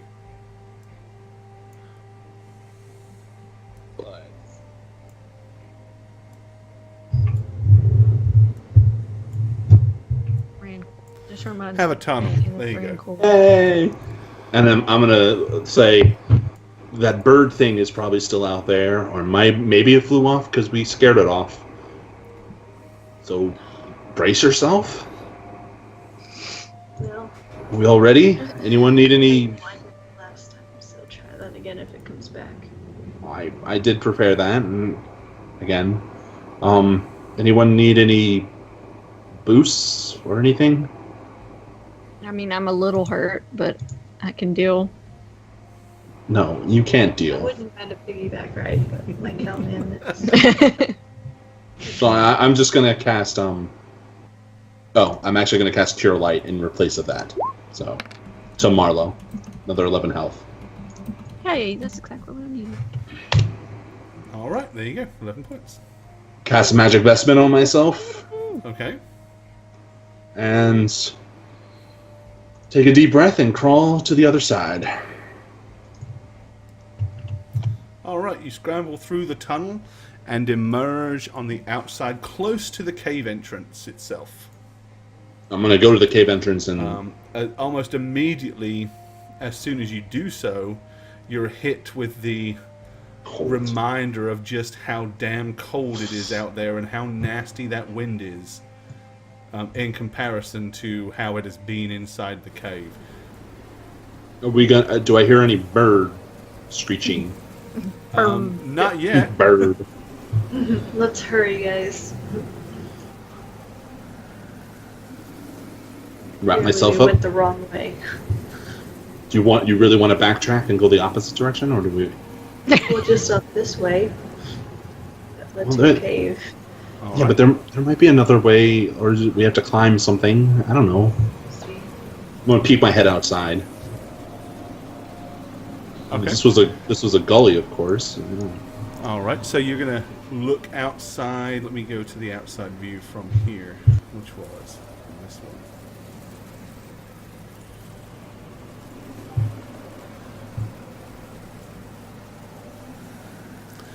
All right, so yeah, you're kind of up on the. Remember, you kind of went up that icy ledge, which is this area, kind of here. All this that kind of goes down. So what you guys, there was this upper plateau along the top, and then you slid down into this gully, and then you kind of went back up and over to this side. So where you are, you're kind of almost level with the thing on the other side, you know, the plateau on the other side, or you can kind of go all the way back down to the bottom of the gully and try to follow your way through this ravine here along the bottom, or you could continue this direction, or keep trying to climb up from there. God. With that, Beecham is kind of like he braces himself against the cold, and he says, I'm going to be entirely honest. I really haven't got a clue where we're going from here. I was afraid you were going to say that. All I know is that it's way further up in the mountains, but, I mean, do we want to continue to try to go up there, or... I mean, if you want to, we can try to find it and pick our way through, but, We've made it this far, Beach, and why not? Well, I agree. It's just, maybe this isn't the safest place to try to ascend. Maybe we could continue looking for a better way up. And if that huge bird is around here and we're climbing on the side of the cliffs, it could just swoop down and pluck us off like flies off a wall. So your suggestion is to go down this gully and take a right, which I'm going to point over here, and go into that ravine and see if there's another way north. Not so much a suggestion, just more of a... I thought I'd raise the question as to what way we thought collectively would be the best thing to do. I just know that I'm sitting out here in this freezing cold, and all I can think about is any moment now a giant sparrow or whatever the hell it was is going to come flying down and try to grab us again. And if it does so while we're climbing up the side of a cliff, we're going to be, well, sitting ducks, really, aren't we? We're not going to have anywhere to go. So I'm stuck, but I can't get my token. Sorry. That's because it's under Marlowe. There. Thank you. It was under me? Yeah. You were getting. Oh, sorry. You were getting a free Radovan piggyback ride. So this is this a path like this? Like if you go up here and right. So is this here goes down. Okay. I know that goes right. Once it gets to the bottom, this is a path going along that's way down low. So you're a lot lower at that point. This is higher, so you'd have to climb here to get back to that path. And lower. This way is up. Yes. Too. But that's back the way you came from. So this way is down lower, and this way is higher. Yes. So when Beecham says it's higher in the mountains, I'm going to say, why don't we go down, and then we go basically this way, because it goes back up. I agree with that. We're not trying to go lower, we're trying to go higher. So yeah. Which is at least that way we've got the walls of the canyon to offer some kind of protection from the giant sparrow. right. Sparrow, yeah. Sparrow, seagull, it's a big bird, that's all I can remember. When it come flying out of the snow, all I really recall was a loud screech and a huge, big, shadowy bird-like shape that was just looming down on us. It was terrifying. Well, let's go, and hopefully we get lucky. All right. You just want to try to pick your way down, or do you want to try to do anything in particular? Is the can we just go slowly down without fear of slipping and sliding? And I wouldn't say without fear of slipping and sliding. Just use our climbing spikes going again. down. Now, bearing in mind it is a lot of snow, so it's not. You are stepping into snow, so you've got some form of grip. But of course, going downhill when it's slippery can be a little bit more precarious than coming up. So yeah, so what Jane said, we use our spikes to kind of go down carefully. Okay. We're taking our time. Yes, okay. Well, if you guys are just going to take your sweet-ass time and move down there, you can. Okay. Alrighty.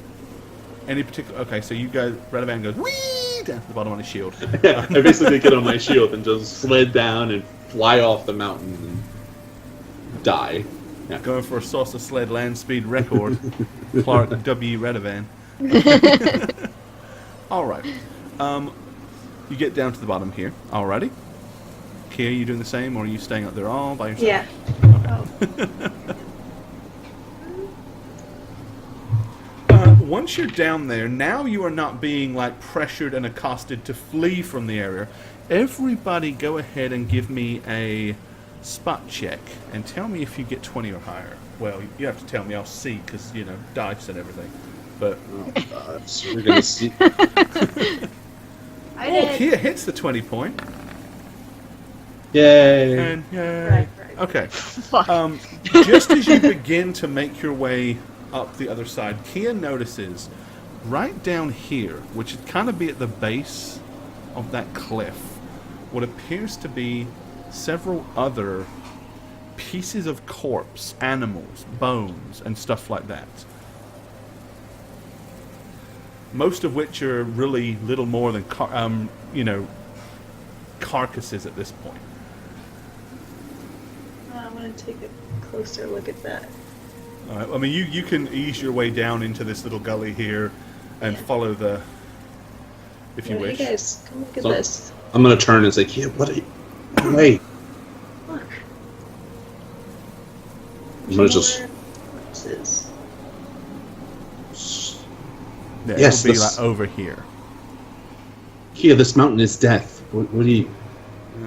It's like a pile of bones. Like, it would be very awkward to assume that so many animals and other things all fell to their death at the exact same location. So it's probably not naturally accumulated. Probably where the rock or the bird thing feasts, and yeah. So let's get the hell out of here. I'm dying. This looks like a good spot. Yeah, you're right. Let's not go this way. I mean, if this is where the rock. It's where Himalayan bird- mountain goats all leap to their death, or lemmings. So I'm gonna try to climb up this little incline, see how difficult it is. All right, Is it- give me a climb check then. Was it spikes? With the spikes gives you +4. All right, so we're gonna add +2 to this roll. To compensate for your -2. Yeah, you're not getting Jesus. anywhere. Where do you want us to go? You're not going first. Let's put it that way. Yeah. I'll So go uh, You're going to you're need gonna more see me assistance. scramble and slide down, and I'm gonna be like, Radavan. And we're like, oh, for fuck's sake, move out of the way. And then I'm like, gonna not make it. Just look like Let an me ass. show you how to fail more "You guys gracefully. know that I'm not the dexterous type, but I can do other things of value and worth." All right, where are we going? I'm gonna Up. point basically Up here, basically, yeah. All right. Okay. I hate So you. Marlowe begins to slowly scale up. Rope, Beecham is going to Marlowe? start going up behind her. Yeah, he's going up. No problem. It's 4. Oh! Oh my God, Kia Jeez! Natural 20! Kia clearly was watching Beecham and learned how to climb.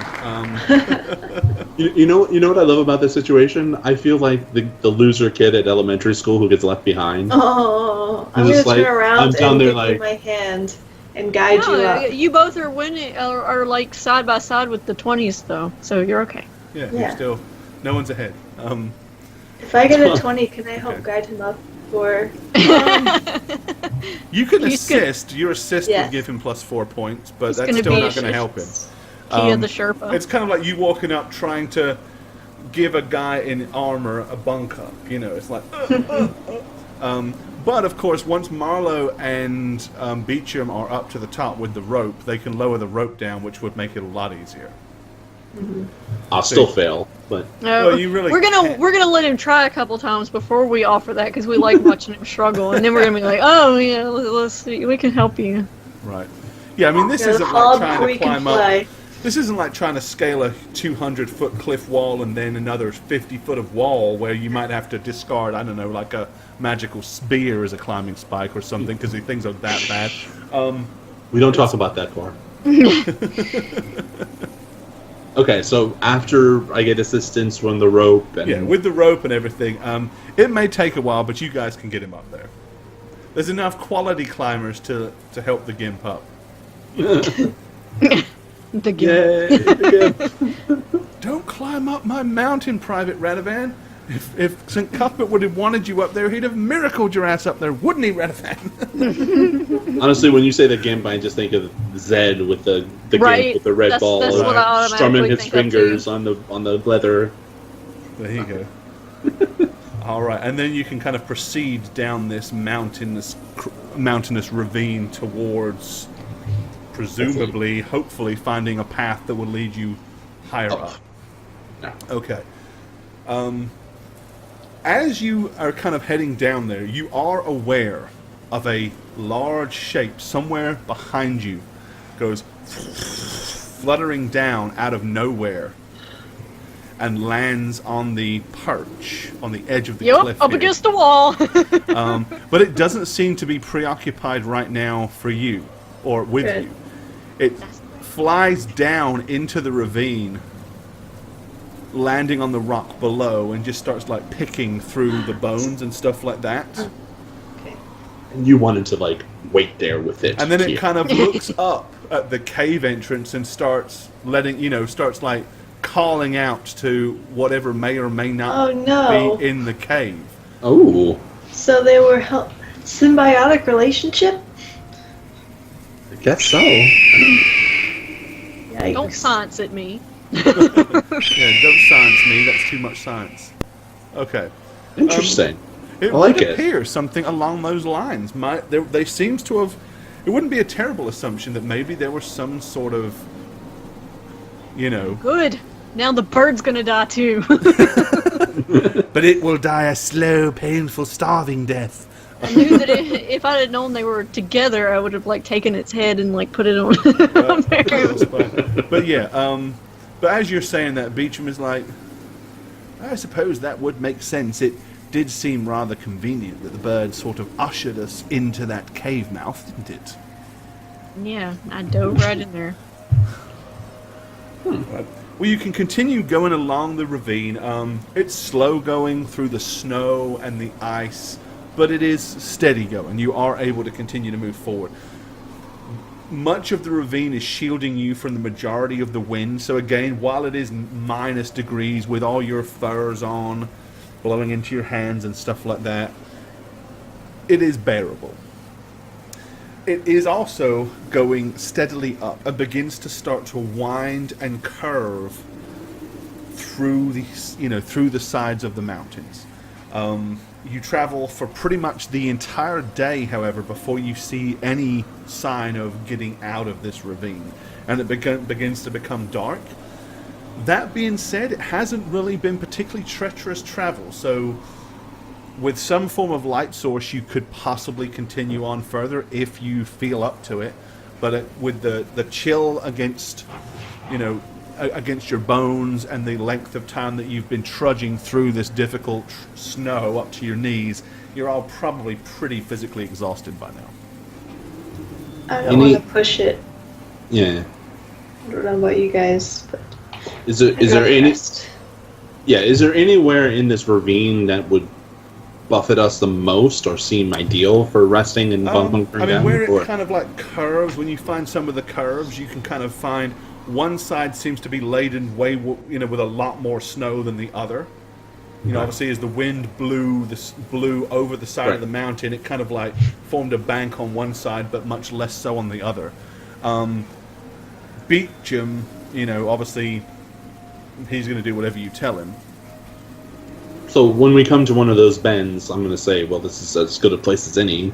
Guys, I agree. Stick close together, don't roll off the mountain or roll down the ravine, and Don't fall off the cliff, chaps. Right, yeah, I mean, So the we should hold sides... hands and we sleep. Yeah, the sides are kind of going to your left and your right, so it's really, the most you could do is kind of slide a little bit back the way you came, but you're in no real danger of tumbling to your deaths at this point.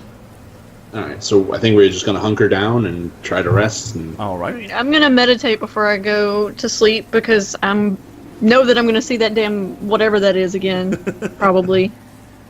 Alrighty. Okie dokie. So Marlo, you're gonna have a bit of a Okay. An yes. All Have right. an And you're absolutely right. You do see it. Give me another wisdom check. Jesus. oh my You god. really don't make out much more than you did before. So yeah, there you go. It's equally as vibrant. However, there seemed to be a very low emittent growl somehow like accompanied it tonight. like very, very low, like almost like a murmur. Instead of just the eyes, there was actually... Wow. It didn't just come in 3D vision, it came with stereo sound tonight as well. Oh, no. So the visions are getting a little bit more... I don't think that I would go back to sleep after that. That's just starting to bother It's just me. like... And then it's like underneath, you just hear it like a...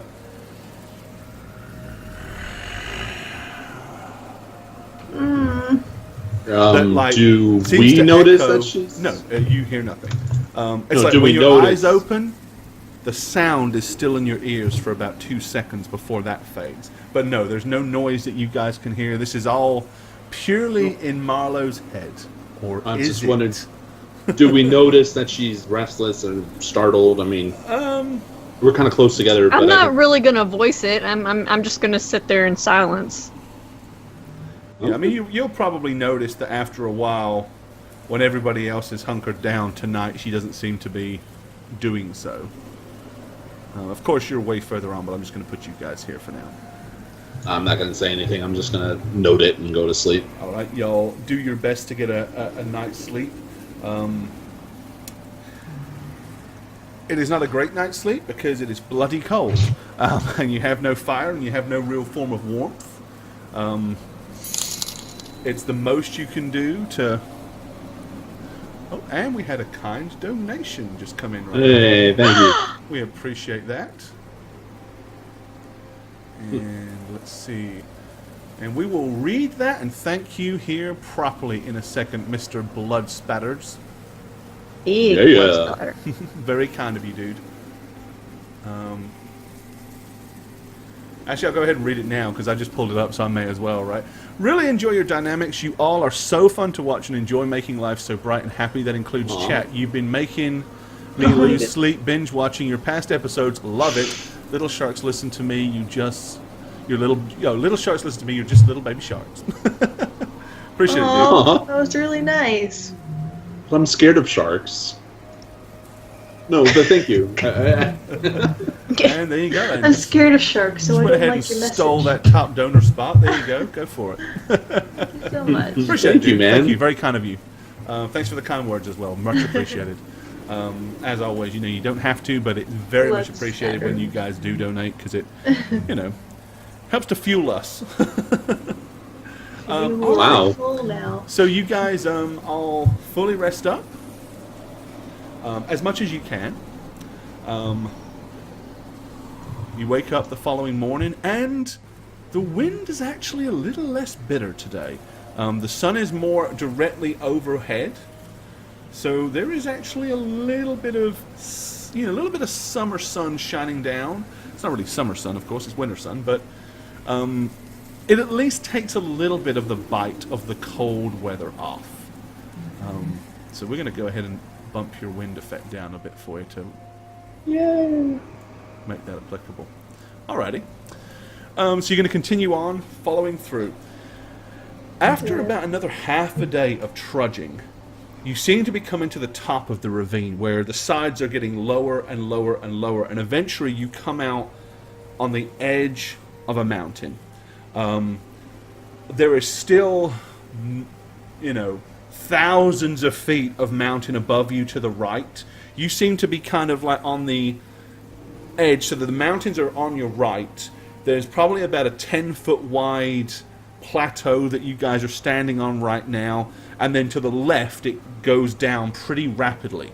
However, looking up and away from the edge, as you kind of glance up to realize how far we really have to go, how far up this damn mountain is this thing, you see perched atop a hill, and I say a hill, more of another mountain plateau, what appears to be human construction. In the far distance you can see large stone thick walls with towers built on the sides. Clearly and this is not just like a castle. This is huge. This must be containing an awful lot of buildings or something like that. It could be a ginormous fortress. It could be housing a huge army. Who knows? But it's significant. More than just a keep on the side of a mountain. Wow. I don't think the cache is there, Beecham. Good job. I think you're probably right. But it is possible safety? Or possibly the exact opposite. Depends on which way you want to look at it, really, doesn't it? Do we know what's in there? Do we ever? So what is the wind actually like? I mean, is it now that we're blowing? kind of, But it's nowhere near as bad as it has been the last couple of days, which is fortunate because if it was blowing as hard as it was, you might be fearful trying to walk your way along this 10-foot ledge. so probably for Cal it would be untenable, right? Basically, based on Cal's weight ratio, might not be easy for him to deal with. Kia could possibly fly in it. Might be a little bit of turbulence, but maybe she could. Of course. How far away is this thing? As the crow flies, probably no more than half a mile. But it's also way up. So who knows how you're going to get up to it. Oh, there's no pathway to it. Not that's obviously visible from here, no. Other than this 10-foot ledge that's going along the edge here. Okay, so I think it's that time, Kia. I'm gonna kind of look at her and smile a little bit. And then push her off the cliff? Can't we at least get a hotel room first? You're gonna do that now, out here, where there's wind and ice and snow. No, there won't be wind and ice for long, guys. What are you talking about, Marlo? I'm confused. I have a spell that I had prepared a long time ago and never use. Uh-oh. What is it? Where you can go invisible, you can fly, and you can be our scouts without the wind and the colds. Really? Without the wind? How? If it works, if Cuthbert grants me his blessing, and you can also possibly find a path. You can scout out a path. Well, I had no idea where you were going with that. Without Raisa here, I guess I could try to be that person. What spell is it, though? Please explain it. So I'm going to begin casting Control Weather. Okay. So you're going to start seeing me manipulate and gesture towards the air, and I'm going to go into a deep, not a trance, but kind of to try to watch you curiously the whole time. And my goal is basically to turn it into a nice day, kind of. Okay, which pretty much means you are meditating on this for about 10 minutes. Correct. So he's alming. But probably not doing that. He's probably saying a lengthy prayer to St. Cuthbert, and periodically you might catch the odd word. Okay, let's see here. Duration is 27 hours, so, and the range is 2 miles. So basically a 2-mile radius around Radovan. Oh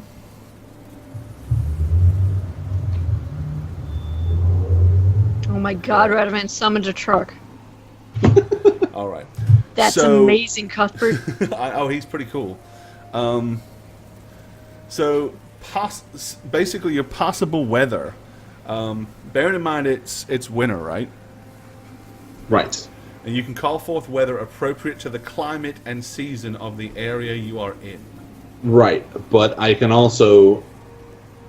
So you said it's winter, so I could do the thaw with less winds, right? Exactly. So yeah. So it's not like... So what you're saying, you can't make it a bright summer's day and have it hot. Right. But what you can do is change it to the sort of temperature that would be conducive with a thaw.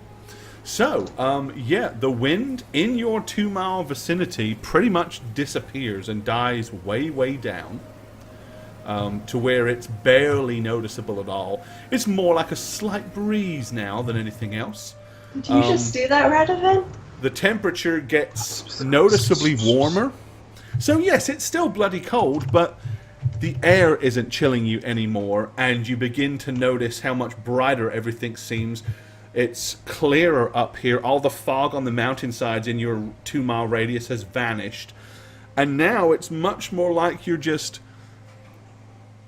up there, watching the snow beginning to slowly melt all the way around the sides. And it's right then that Big Jim says, "Oh shit, avalanche." What? No, I'm kidding. He says it like that. Oh shit, avalanche. Because, when you cause a thaw on a mountainside full of snow, avalanches are common. But no, he doesn't say that. All right, but yes, so you have made it to where, technically, Kia, you can fly in this as long as you stay within a 2-mile radius of Radovan. And that would pass me every day. That would include getting you high enough and far enough to be able to get a view of this, whatever it is, if you want to. You see me start floating in the air, and as I start floating, I become invisible. I'm like, bye! Alrighty. I'm gonna let Cal out to fly around as well. You see a huge, big, giant rock fly down and snap up this small little pseudo-dragon and fly off in the distance. So when I'm done, I'm gonna shout out, "Find a path too if you can. Just anything that is manageable." All right. Good luck. Let me remember how to do this. I always forget how to do this because there's a way to split the party in Roll20, and I forget what it is. But there's I'll a way. leave Cal with you two. There's a way that I can move Kia without. Oh, didn't mean to do that. Guys, minimize your screens. So I want to show it to. I want Jane to see it and not everybody else. That's just mean. I want her to try to describe it to you. I see. I'm bad at this. Hang on 1 second. Let me just. There's a thing over there and It's a a stuff place. over there. It's a castle. There's people and they have faces. Let's see. I'm so ready. Bring it on. There you go. Slip party. Just drag and drop the player from the player area at the bottom of the screen onto the page. Okay, there we go. They've changed how they do it. So let me move that over. Poof! Okay, this is what Jane sees from the air. Hold on. Your popcorn's done. Me. Can you see it, Jane? Yeah, I was trying to figure out what's happening. Of course, looking down upon it from the air, it is full of life. You can see lots of these things. Oh my gosh, not wandering those. around all over the place, including there are 2 ginormous forges that seem to have been made of ginormous stone dwarven heads, with their mouths being wide open, which are holding all the coals, and you can see dwarves vigilantly hammering away in and around them. Buildings everywhere. There appears to be some kind of huge arena at the far end. In the center of this almost perfectly symmetrical walled area is what looks like a large keep with a golden statue of some dwarf standing bravely at the top of the roof. The statue must probably be about 18 feet tall, and it looks like it might be solid gold. There are other statues as well, but those are just more very well carved stone statues. From where your vantage point is, you can see that there is a definitive winding path that does come down the mountains, and if your companions and yourselves continue in the direction you're going, eventually you will get to a point where you can begin to work your way up towards it. Okay. So after seeing all this, I'm going to make my way back, fly back to them. Okay. And make myself visible. Like, guys! Yes? Guess what we just found? Cheese. Rocks. More rocks. Lots of rocks. Humans? Incorrect. Like hearing? Incorrect. Not humans? The dwarven fortress. Sweet. What? That's Wait. what we're here to see. Wait, Wait. we don't have their shit yet. But wait, They're alive and they're kicking and they are living their life over there. you're saying dwarves are in that? Dozens point at of the them. Hundreds, maybe. But Yeah, I would think it was fair to say, with the number of buildings that were there and the amount of dwarves that you saw walking in and around it, hundreds is at least a fair estimate. Okay, hundreds. But they're not. Iron forges or something. But they're Golden not. statues. Huh? But they're not underground. Mountain dwarves. Not Dwarves in have the to live mountain. underground? Well, So there's... Benjamin I don't is know. I like just looking at you. He says, I always thought gnomes lived underground. Do they live in trees? I've never seen one. honestly, No, I we're just talking about dwarves. well, call me racist, but I always thought I've dwarves never were met underground. the dwarves on this side of the mountain. I think you're thinking about moles. Right No, about. it's a dwarf. Don't go there. Moles. so, It's a yeah, new. Beecham is like, I haven't new seen the race. dwarves on this side of the mountains. However, I do know the few times that I encountered the hill dwarves when I was a guest of the Valkyrie, if you'd like to call it that. I never really saw any of their homes, but I do recall that they did tend to dwell underground more. So I It must be suppose dark in there. this would be a... Well, they seem to relish the whole concept of mining considerably more so than most. Even better news, I found a path to them. Metame's going. The dwarves in World of Warcraft don't live underground. Right? I'm going to say a path, Kia. So Yes, if we you just continue this follow way, winds around for a little bit, then we'll be there. well, we didn't find the cache, so we don't necessarily have leverage, but we have a place that's possible shelter, and we can start relations. You know, I mean, like. Yeah, we're so good at that. Let's do that. Well, the dwarves that we met on the way here that you seem to get along so famously with, any idea if it's the same group, if it's the same set of dwarves? Well, they Can did we mention. ask them? It's in my notebook. It's far away. Are dwarves mean? Like, why can't we just go talk to them? Well, we can go talk to them. I know the ones on the ones that I've encountered before were very solemn, grumpy, and rather abrasive. So's Radavan. Just like the other people that we've met already coming up here. Well, but the lowlanders, yes, but I mean, I suppose when you live in this sort of terrain, it doesn't really promote you to be particularly chipper, does it? Yeah, I'm I think just I'd be saying, pissed at you. I don't know much about dwarves. At least the lowlanders I knew to some degree wouldn't just kill us on sight or slit our throats. We could ask them why they don't live underground. Maybe we should refrain from that particular question, but Why? it might offend them. We gotta be, you know. Well, we could just tell them that we always heard that dwarves lived underground and we want to be not ignorant anymore. Well, let's not lead with that question. We must be diplomats, as Beecham says. Yes, and we will not mention the cache until we get a rapport going, and then we will all get together and decide if we even want to bring it up, because clearly we're going there first, not to the cache. But we can at least tell them about the problem with the Valkyrie. Yes, Okay. I think we definitely shouldn't mention the fact that any of us, especially me, knows where that cache is. And not mentioning caches of any kind is probably a very, very good idea. Beecham, considering what crazy shenanigans you did against that mechanical beast, don't worry, we got your back.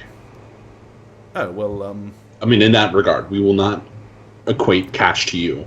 We won't throw you under any carriage. Yes, I just realised, I was with a rapier and all, being so light and flimsy, just stabbing away at its armoured leg didn't seem to make much sense, and with some of my past experiences and talents, I saw an opportunity to clamber up its back, as it were, and try to jam the thing into, well, the works.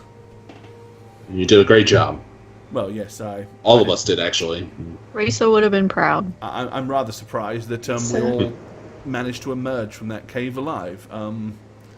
But then we seem to have managed to somehow survive several different unpleasant circumstances.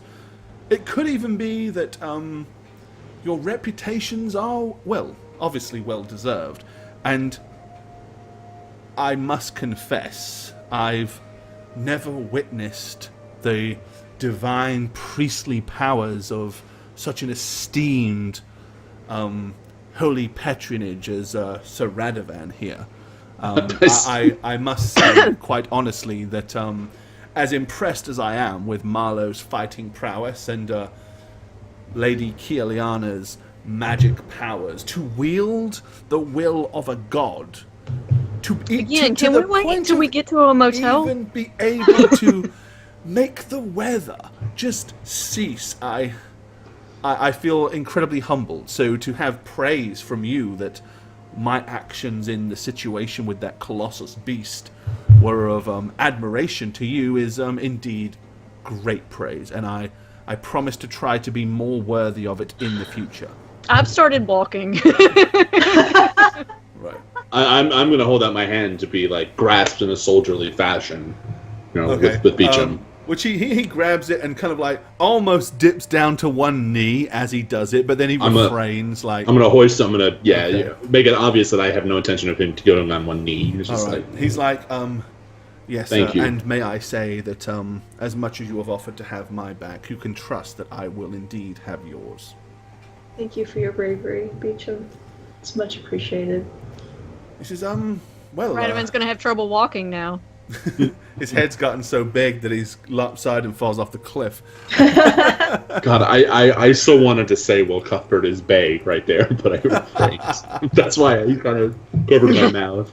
Alrighty. Alright, we're going to follow Okay, Milo. you follow the path. He's pretty lit, fam. After about probably... it continues to follow the edge of the mountain and then slowly starts to turn into the mountainside once again and start to go up. The path has become wider and a little steeper, but you have now once again to your left and right kind of like got a ravine, although it's probably only about 30 feet high on each side. So we'll go ahead and move you to that. All right. As we're walking, I'm going to say, remember, weapons, sheathed, and we're not here to fight. We can help it. If we can help it. What is this? It's a big Oh, boulder. It looks I like it thought they probably were like fell down animals off the curled side. up together. Maybe it is. Maybe they're masquerading as a boulder. So I'm gonna keep walking. Do you want us to move our movement? Yeah, I guess? you guys can move along. And basically you kind of like spend a good couple of hours winding your way up. As far as you've gone, it really doesn't seem, because this path kind of like goes along and then back and then along and then Going back. up. And it is going up, but it is not going up anywhere near as fast as you would like it to. And after a couple of hours, the dwarven citadel, if that's what you want to refer to it as, doesn't seem to really be any closer than it was at the bottom. Yikes. Clearly you are getting closer, but it's like at 1 minute you're getting further away, then closer to, and then further away, and then closer to, Kia should have went ahead and sent back a shuttle. Right, yeah. Send back I'm a whole... gonna fly up and just wave at you order guys. a dwarven taxi to come and pick you up. Alrighty, okay. The Uber. Yep. Okie dokie. You can continue traveling on for the rest of that day. It starts to get dark by the time you're kind of, several twists and turns along the path. Slowly gets dark. However, in the distance, you can actually see like a faint red glow is emanating from above the fortress. It's red probably because those furnaces, with the blazing red coals were so large and so huge that the glow that's rising across what seems to be the entire citadel is emanating from them. Mere flickering flame light and stuff doesn't do it justice. This is like a bright red hue that just seems to radiate above the dwarven citadel. It's like Burning Man. I bet it's warm in there. A little big fire, yeah. Yep. All right. So, do you wish to try to push on and get there tonight? Which might be a tall order, or do you want to try to rest up again? How many hours away from it with the winding and twisting? Well, initially you thought, if we keep going up and up and up, we'll probably be there in a few hours, but you've been traveling for 5 or 6 hours, and it doesn't seem to be that much closer. Well, Yeah, let's take a break. yeah. Let's nestle down and Alrighty. strike out in the you're morning. able to find like a little crevice or a little nook inside the edge, and once again find a spot to rest up in as you travel. And with the weather being at a thaw, it's probably a nicer night's sleep than it has been. Right? Yeah, because this is still within your 2-mile radius, so it's not it's nowhere near as cold. The temperature's a lot warmer. It's a little damper because there's a lot of melted snow and ice everywhere now instead of crispy white fluffy snow. But it's now that nasty crap that is not good for snowball fights. Oh, that sludge or whatever Yeah, the hell it is. That's it. That's Louisiana snow. Right, that's our snow. Yeah, Yeah. but Strike out in the morning, I guess. Make more cardboard food for everybody and water. And all right. So you managed to rest up again till the bright early sun. You still have a little bit of time before the weather conditions have gone. just make use of it, right? Yep. Yeah. All right. So you push on for another several hours in a forward direction. Go ahead and move you over. All righty. Yeah, It's- Skinnerness. As you start kind of moving closer and closer to the citadel, you've definitely by now it's like mid-afternoon. You're a lot closer. You've still got a good ways to go. Up ahead on the path, by now, as I said, the weather conditions have changed, so it has gotten colder. The chill has kicked in a little bit, and you do indeed now have some returning wind. That's very interesting. So yeah, as you kind of emerge around the edge of a corner of one of the cliffs, there appears to be a weird rock formation. It's like an archway that has come up and formed like in the pathway itself. Do you think It that's looks the somewhat entrance? out of place because, it seems to emerge from one point at the bottom and kind of come up and over and attach itself to the other side of the, of the thing itself. And it What almost does looks that? like the top of it is somewhat flat, while the underside is kind of curved. It kind of curves up, and then the top is more plateaued. Can you see if that's magical? So that I'm gonna do just that. I'm gonna detect magic on it All right. before I approach any more. It does not appear to be magical. Hit it. Somebody hit it. Never mind. That's my job. Whoa! Oh, let's just ignore it. No, Is we there- gotta go past it. Is there a way to go without going underneath it? Only to climb up the side of the cliff and go around it. Which is So about it's- 30 to 40 It's just feet. a weird structure. Like the water must have done something strange here. It's fine. So don't hit it. Just Walk Awesome. under it. I guess. All right. So I'm gonna be watching it in case I And need to everybody run. else seems to have stood. Everyone else is like standing still, watching Marlowe approach the unnatural-looking archway. Beecham is staying way back, and he's like, "Do be careful." I mean, what if it's like a dwarf trap? I'm not a dwarf. I'll be fine. No. It's a trap No, made no. by dwarves, Marlo. Like a warning system, so they would know we're approaching. Check for tripwires or something. I don't know what Raisa did. She just did stuff. Well, I mean, so it alerts them that we're coming. Big deal. Just guess if we it don't falls wanna on me, surprise please them. pull my corpse out and heal me before I die. I can't heal a corpse, but I get your point. Okay. All right, so I'm gonna watch it because if it starts to move, I'm getting the F out of dodge. All right, Okay. here we go. All right, Apparently, so I'm gonna fly over it. Right. Okay, so you're going to kind of get close to it and then quickly go past it underneath? Yes. All right. You are now on the other side of the strange arch thing. Holy shit, Redman! Ooh. I'm gonna go past it too. Alright. Same, but I'm not touching it, and I'm doing what Marlo did. Walk up to it, run under it, walk again. Beecham basically does the same thing, gets close, and then makes a fast dash. And then he kind of like looks back at it and... Yeah, I'm basically like moonwalking as I look at it.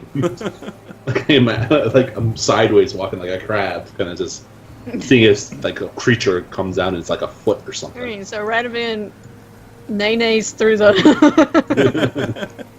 Watch me whip, watch me nay-nay. Okay. I mean, after all we've seen, guys, you can't blame us for being cautious, right? It's true. Yeah, but it only takes most of the party being cautious. Like, Kia, come on. Don't be near it. We'll just continue on, I guess. think about how much time we would have lost climbing that damn mountain. Alrighty. You can continue on past it. Traveling on for probably another 2 or 3 hours as once again you get closer and closer to the entranceway to the Dwarven Citadel. Okay, finally it takes a final widening curve and then it looks like it leads up a slope. At the top of the slope you can see what appears to be a huge big stone archway with carved stairs now into the side of the mountain itself. Probably 300 to 400 stairs that lead up to the huge big arch in the front. From the distance that you're looking at it, the walls seem massive. Like, you've seen the walls of the city of Iridian. Yeah. They are dwarfed by this. The walls on this Dwarfed. thing are... So punny of Very you. punny. Yeah, these are probably at least 3 times as tall, and by the height of them, you can only imagine how thick they must be. They are, however, nowhere near as manufactured. Like, the walls of Iridian were built of large, ginormous stone blocks. These literally seem more like smooth wall. Like, almost like the very mountain itself was molded to fit the shape of what they wanted. Hey, Radovan, it's another archway. You want us to...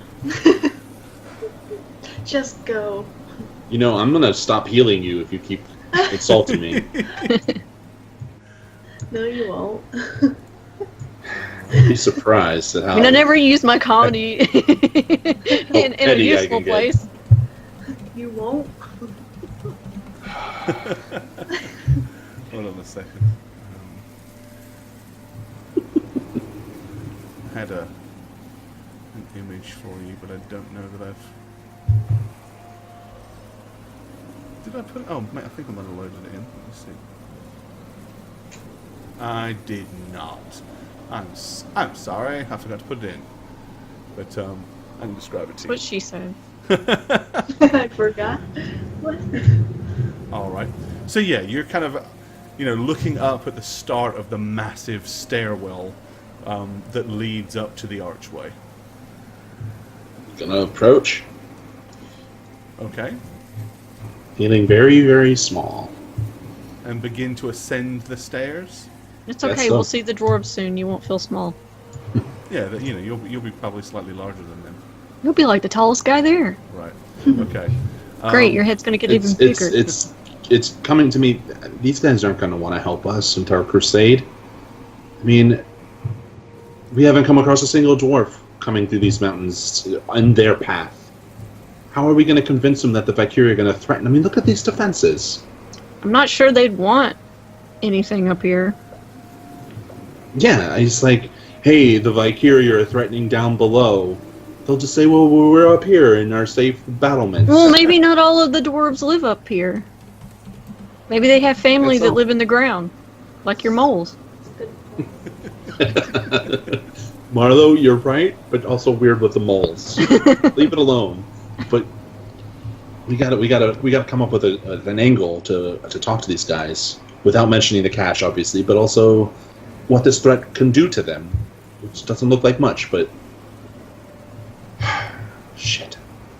Well, I mean, they may not want to, but I mean, we can at least tell them what's going on. They may come down out of the mountain at some point, and they need to know what they might run into.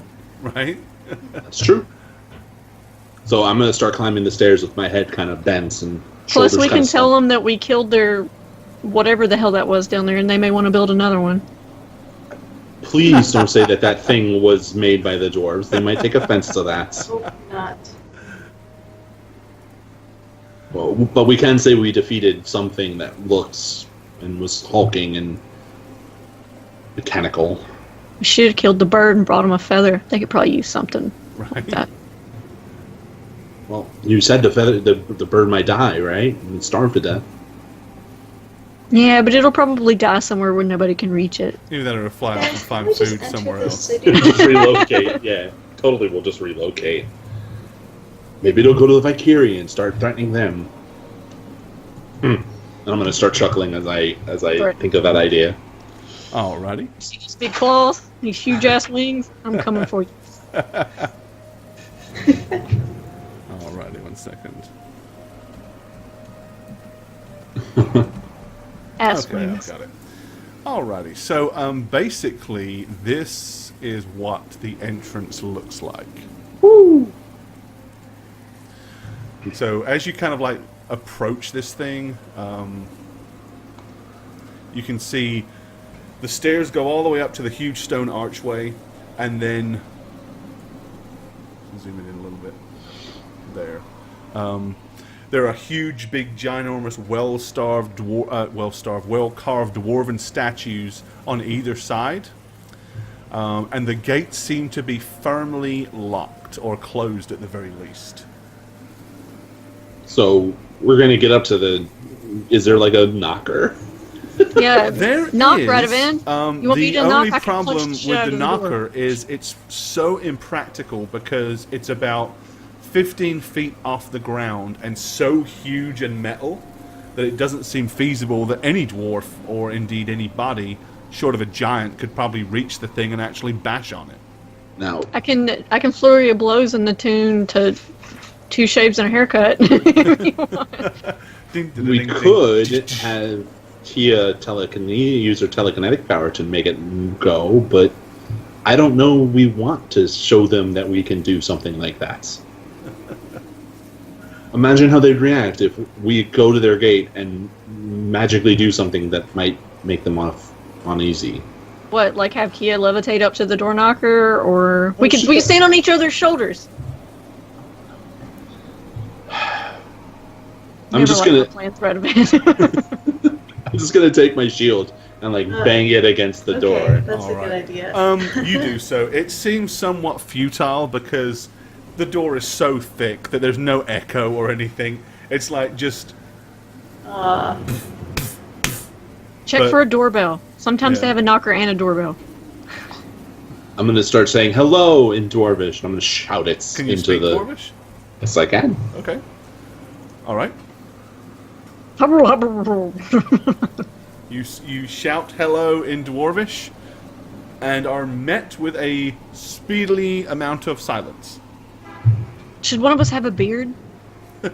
Quick, Radovan, grow a beard. I actually haven't shaved in a while, so I probably have hair on my face. Oh, this is going to be interesting. Kia, can you telekinesis that Yeah, knocker? just wanted to make sure. Okay, fine. All Why right. would going they put to, one up How so much high? can you telekinesis move? How much? How much weight? God, a lot. It's in 'Cause like this the thing weighs a lot. 900s or something. 900 pounds or so? Yeah, you It's can a probably lot. move it then. Yeah. It's a lot. I mean, it's, yeah, I'll it's go a ahead huge and- iron ring that's about this thick. And Okay. probably this big around, but yeah. I'll go you ahead probably and do it. slam it against the door. Is it in like a face? It's no good. Can't hear you. All right, you slam it. It lets you kind of like rear it back and allow it to fall back against the door, and a very loud clang can be heard echoing down the mountainside. It's impossible to believe the dwarves didn't hear that. That might have started an avalanche. All right. Everybody give me a spot check, please. Right. Oh, incidentally, what I was going to tell you is, so you're, like, to give the full image, the stairs at some point become more like a bridge.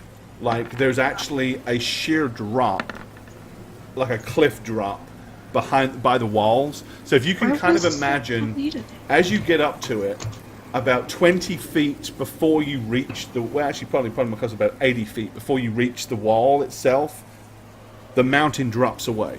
Like there's an actual chasm below it. And then the stairway creates the bridge that kind of goes up and over to it. Once again, as you kind of realize looking at this, it refortifies your concept of this would be a hell of a place for the Valkyrie to even try to attack. Like... You couldn't even get to the walls without going up these, you know what I mean? So even to try to... You couldn't even mount ladders to Yeah, climb but the walls. Valkyrie have flying Valkyrie things. Oh, well, they do. In also, theory, the yeah. So- Ninja says the dice panel is blocked. It is, because I wanted to... I was pulling away... Okay. I'm just going to open it back up. You can see the dice rolls, yeah. I was fiddling to try to find stuff, so... There you go. All right, so Kia and Marlowe, with your vision, way as you squint looking up at the top of the wall, where the archway dome comes, there appears to be like a little battlement, and you can see what looks like a couple of dwarves peering down at you from probably, 100 feet above. Radavan, how do you say hello to a dwarf? I'm gonna repeat in Dwarven, hello, my friend. That's what I'm gonna say in Dwarvish. I'm going to repeat exactly what Radavan told me while holding up a hand Okay, and so looking up at the dwarves. All right. Is that like you're just going to say it, or are you like hollering it up there, like loud? Oh, I'm going to yell it up there. I'm probably going Okay. to screw it up, sort of like somebody who thinks they can speak French. Something Parley with boo Francie! Klaatu, Neptune, stuff like that in there. Yeah. Okay. Pronounce it all wrong. Okay, you holler it up. You can basically, as you squint and see them, now they've pointed them out to you, Radovan. You can kind of see them up there, Okay. in small detail. They kind of stop and look at each other, and then they just leave. Just walk away from the balcony or from the battlements. You think they're coming down to open the door? Why don't they just... Maybe we should they probably have offer like a them. little butler. We need to to do it. offer them something. Information? Gold?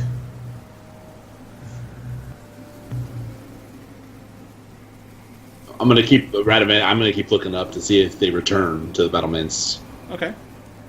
I think A gift. It's- Just it's- say we have a the gift sun's for up there. them. You have to kind of squint a good bit, and periodically you have to turn your eyes away so you don't get snow blindness and sun blindness. But yeah, you keep looking. But no, they have not returned. How long you want to stand there? as long as they know we're out here, we made a loud noise. There could be a lot of stairs. It was pretty high up there. And they got short legs.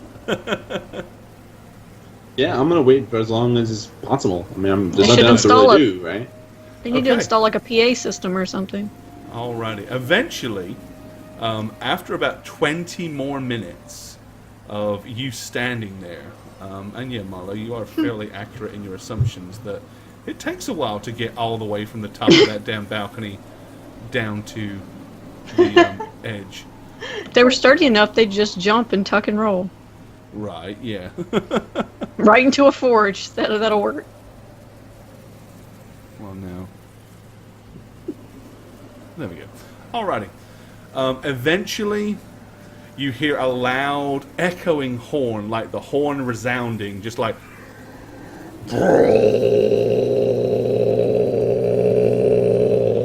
And it echoes out across the mountainside.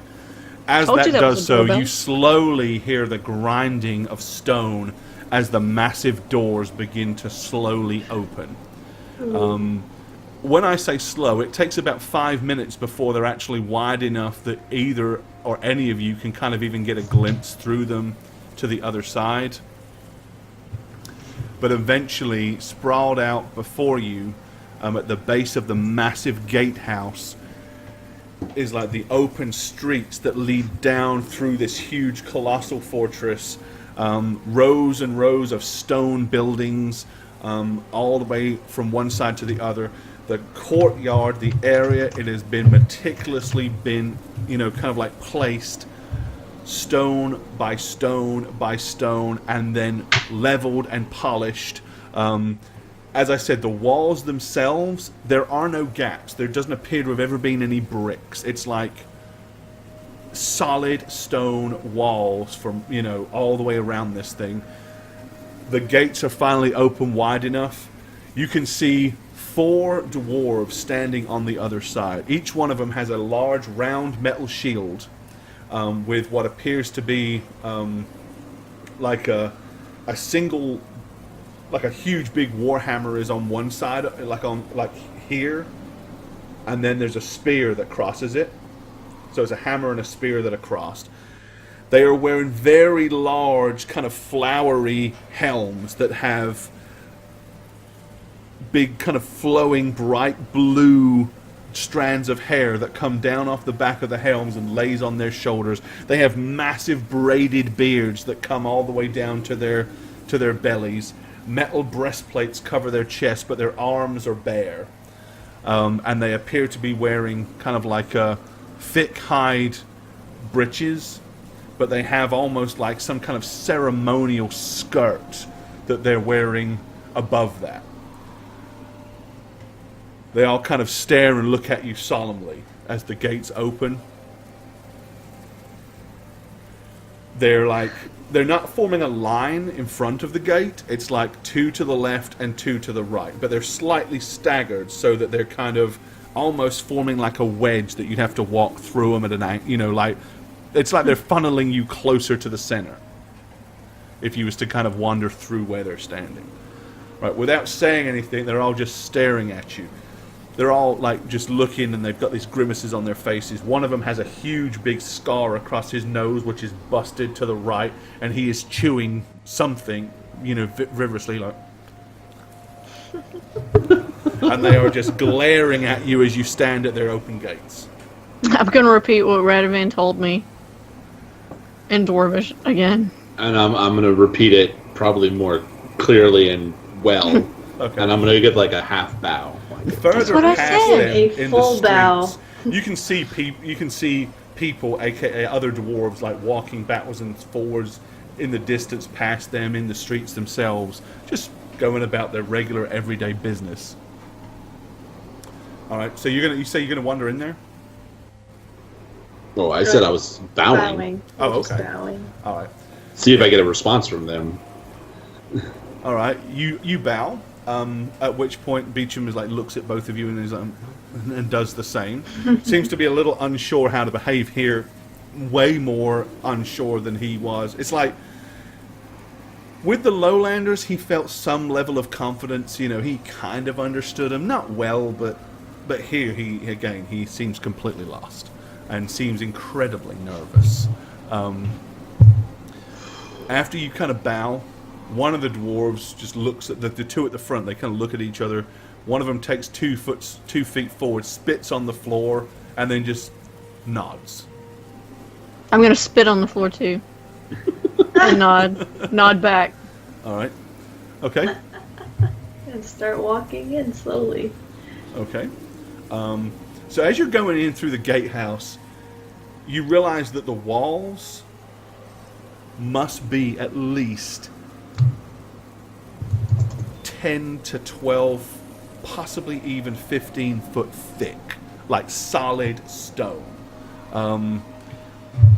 What could ever breach such a wall is beyond you. It's so hugely thick, especially with the fact that if it is what you think it is, and it's solid, this is not like bricks, there doesn't seem to really be any weak point except for the gatehouse itself. And even that... Interesting. We should get them to do some architecture for Iridian, Radovan. All right. As soon as you're past the entrance to the gatehouse, bad idea, Marlo. You hear another loud, resounding horn blow that sounds just like the one before. That echoes all the way out across the mountains, and Somebody the gates ring the doorbell. slowly begin to grind closed.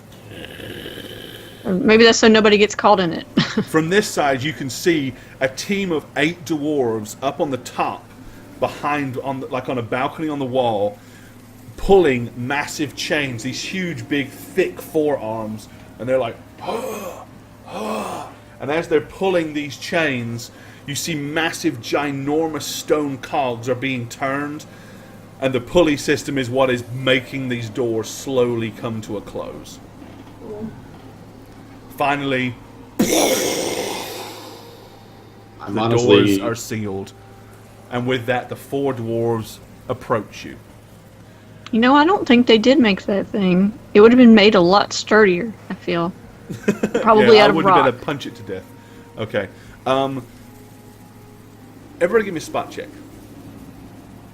Difficulty's only 15. Yeah, you say that like that will make a difference. Hey, a 20! Natural 20! You're doing well with 20s this time. What? Max. Marlo! Natural 20! Nope, you spot absolutely nothing. Alrighty, 2 natural 20s on the same roll. Wow. So Kia is up to 2, and Marlo, let's go ahead and break your duck for the day. There you go. There's your 1. None for you, Red Event. Oh, did you get 1? Yeah, you got the first one. Yeah, my first one. Everybody got a 20 tonight. Everybody got a 20. Okay, Renovan is probably too busy staring at the dwarves to notice. I'm honestly in complete awe at the beauty of this fortress. Yeah. This is like a cleric of St. Cuthbert war priest wet dream right now. Okay, Kia and Marlo, however, you're now very much more familiar that it's kind of warm in here, and there's no, even though it's open air, there's no snow. There's some damp patches, there's some puddles, but there's no snow. Like, either the snow is just not falling on this place, or the forges put out so much heat that it can't gather here. I mean, from outside, it's like as soon as the gates open and you walked in, and the gates closed, it's probably raised the temperature about 20 degrees in here. Yet you're Maybe still this is why the open Valkyrie air. would want this place. All right, as I All said, right, the I'll 4 just take dwarves. note of that. Okay, the 4 dwarfs begin to slowly walk up to you.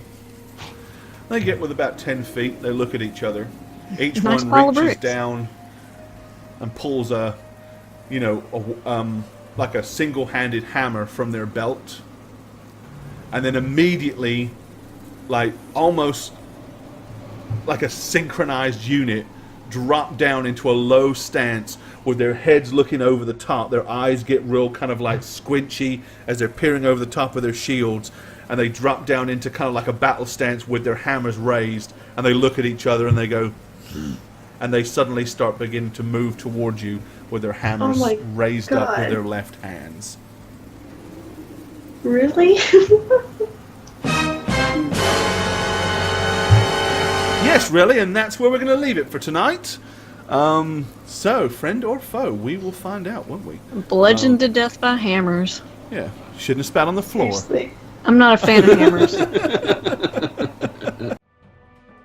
Hi there, I'm Gorbad. Welcome to the Orc's Nest. I'm the Dungeon Master here on How We Roll, and if you'd like to follow me personally, you can do so on Twitter @Gorbad. Check out thedmblog.com for all things Dungeon Master and Dungeons & Dragons related. And of course, you can follow me on twitch.tv/Gorbad. Also, guys, don't forget, To keep up with all things How Reroll, follow us on Twitter at How Reroll. Check out the website www.howreroll.com and make sure you follow us on YouTube as well. Cheers, guys. Shagget here. On How We Roll, I play Radovan Rainier, War Priest of St. Cuthbert, who just so happened to author a new academic book that's coming soon. It's titled Libido Rectification for the Required Propagation of Arconis' Depleted Men-at-Arms. Or more affectionately titled, Mandate Number 2, and You. You can follow me on Twitter at @aneb_convos for upcoming book excerpts. Just to get the hype going, push up the sales. Thanks, guys. Hey guys, I'm the Dragon Spooker, and I play Marlo Rayfell, monk and resident badass for How We Roll. If you want to follow me on Twitter, you can do so using @DragonSpooker, or follow my Twitch channel, which I sometimes stream on, twitch.tv/TheDragonSpooker. Hi, thanks for watching another episode of How We Roll. I am Jane Ivana, and this is my lovely cat, Norman, who really doesn't want to be here right now. You can follow me on Twitter, @Jane on Twitch with a 0. Shh, don't tell him, he doesn't like birds. No. I stream occasionally on twitch.tv/Jane Ivana, so you can find me there. And I guess that's all we got. You got something to say? Nope. Peace, suckers. Bye.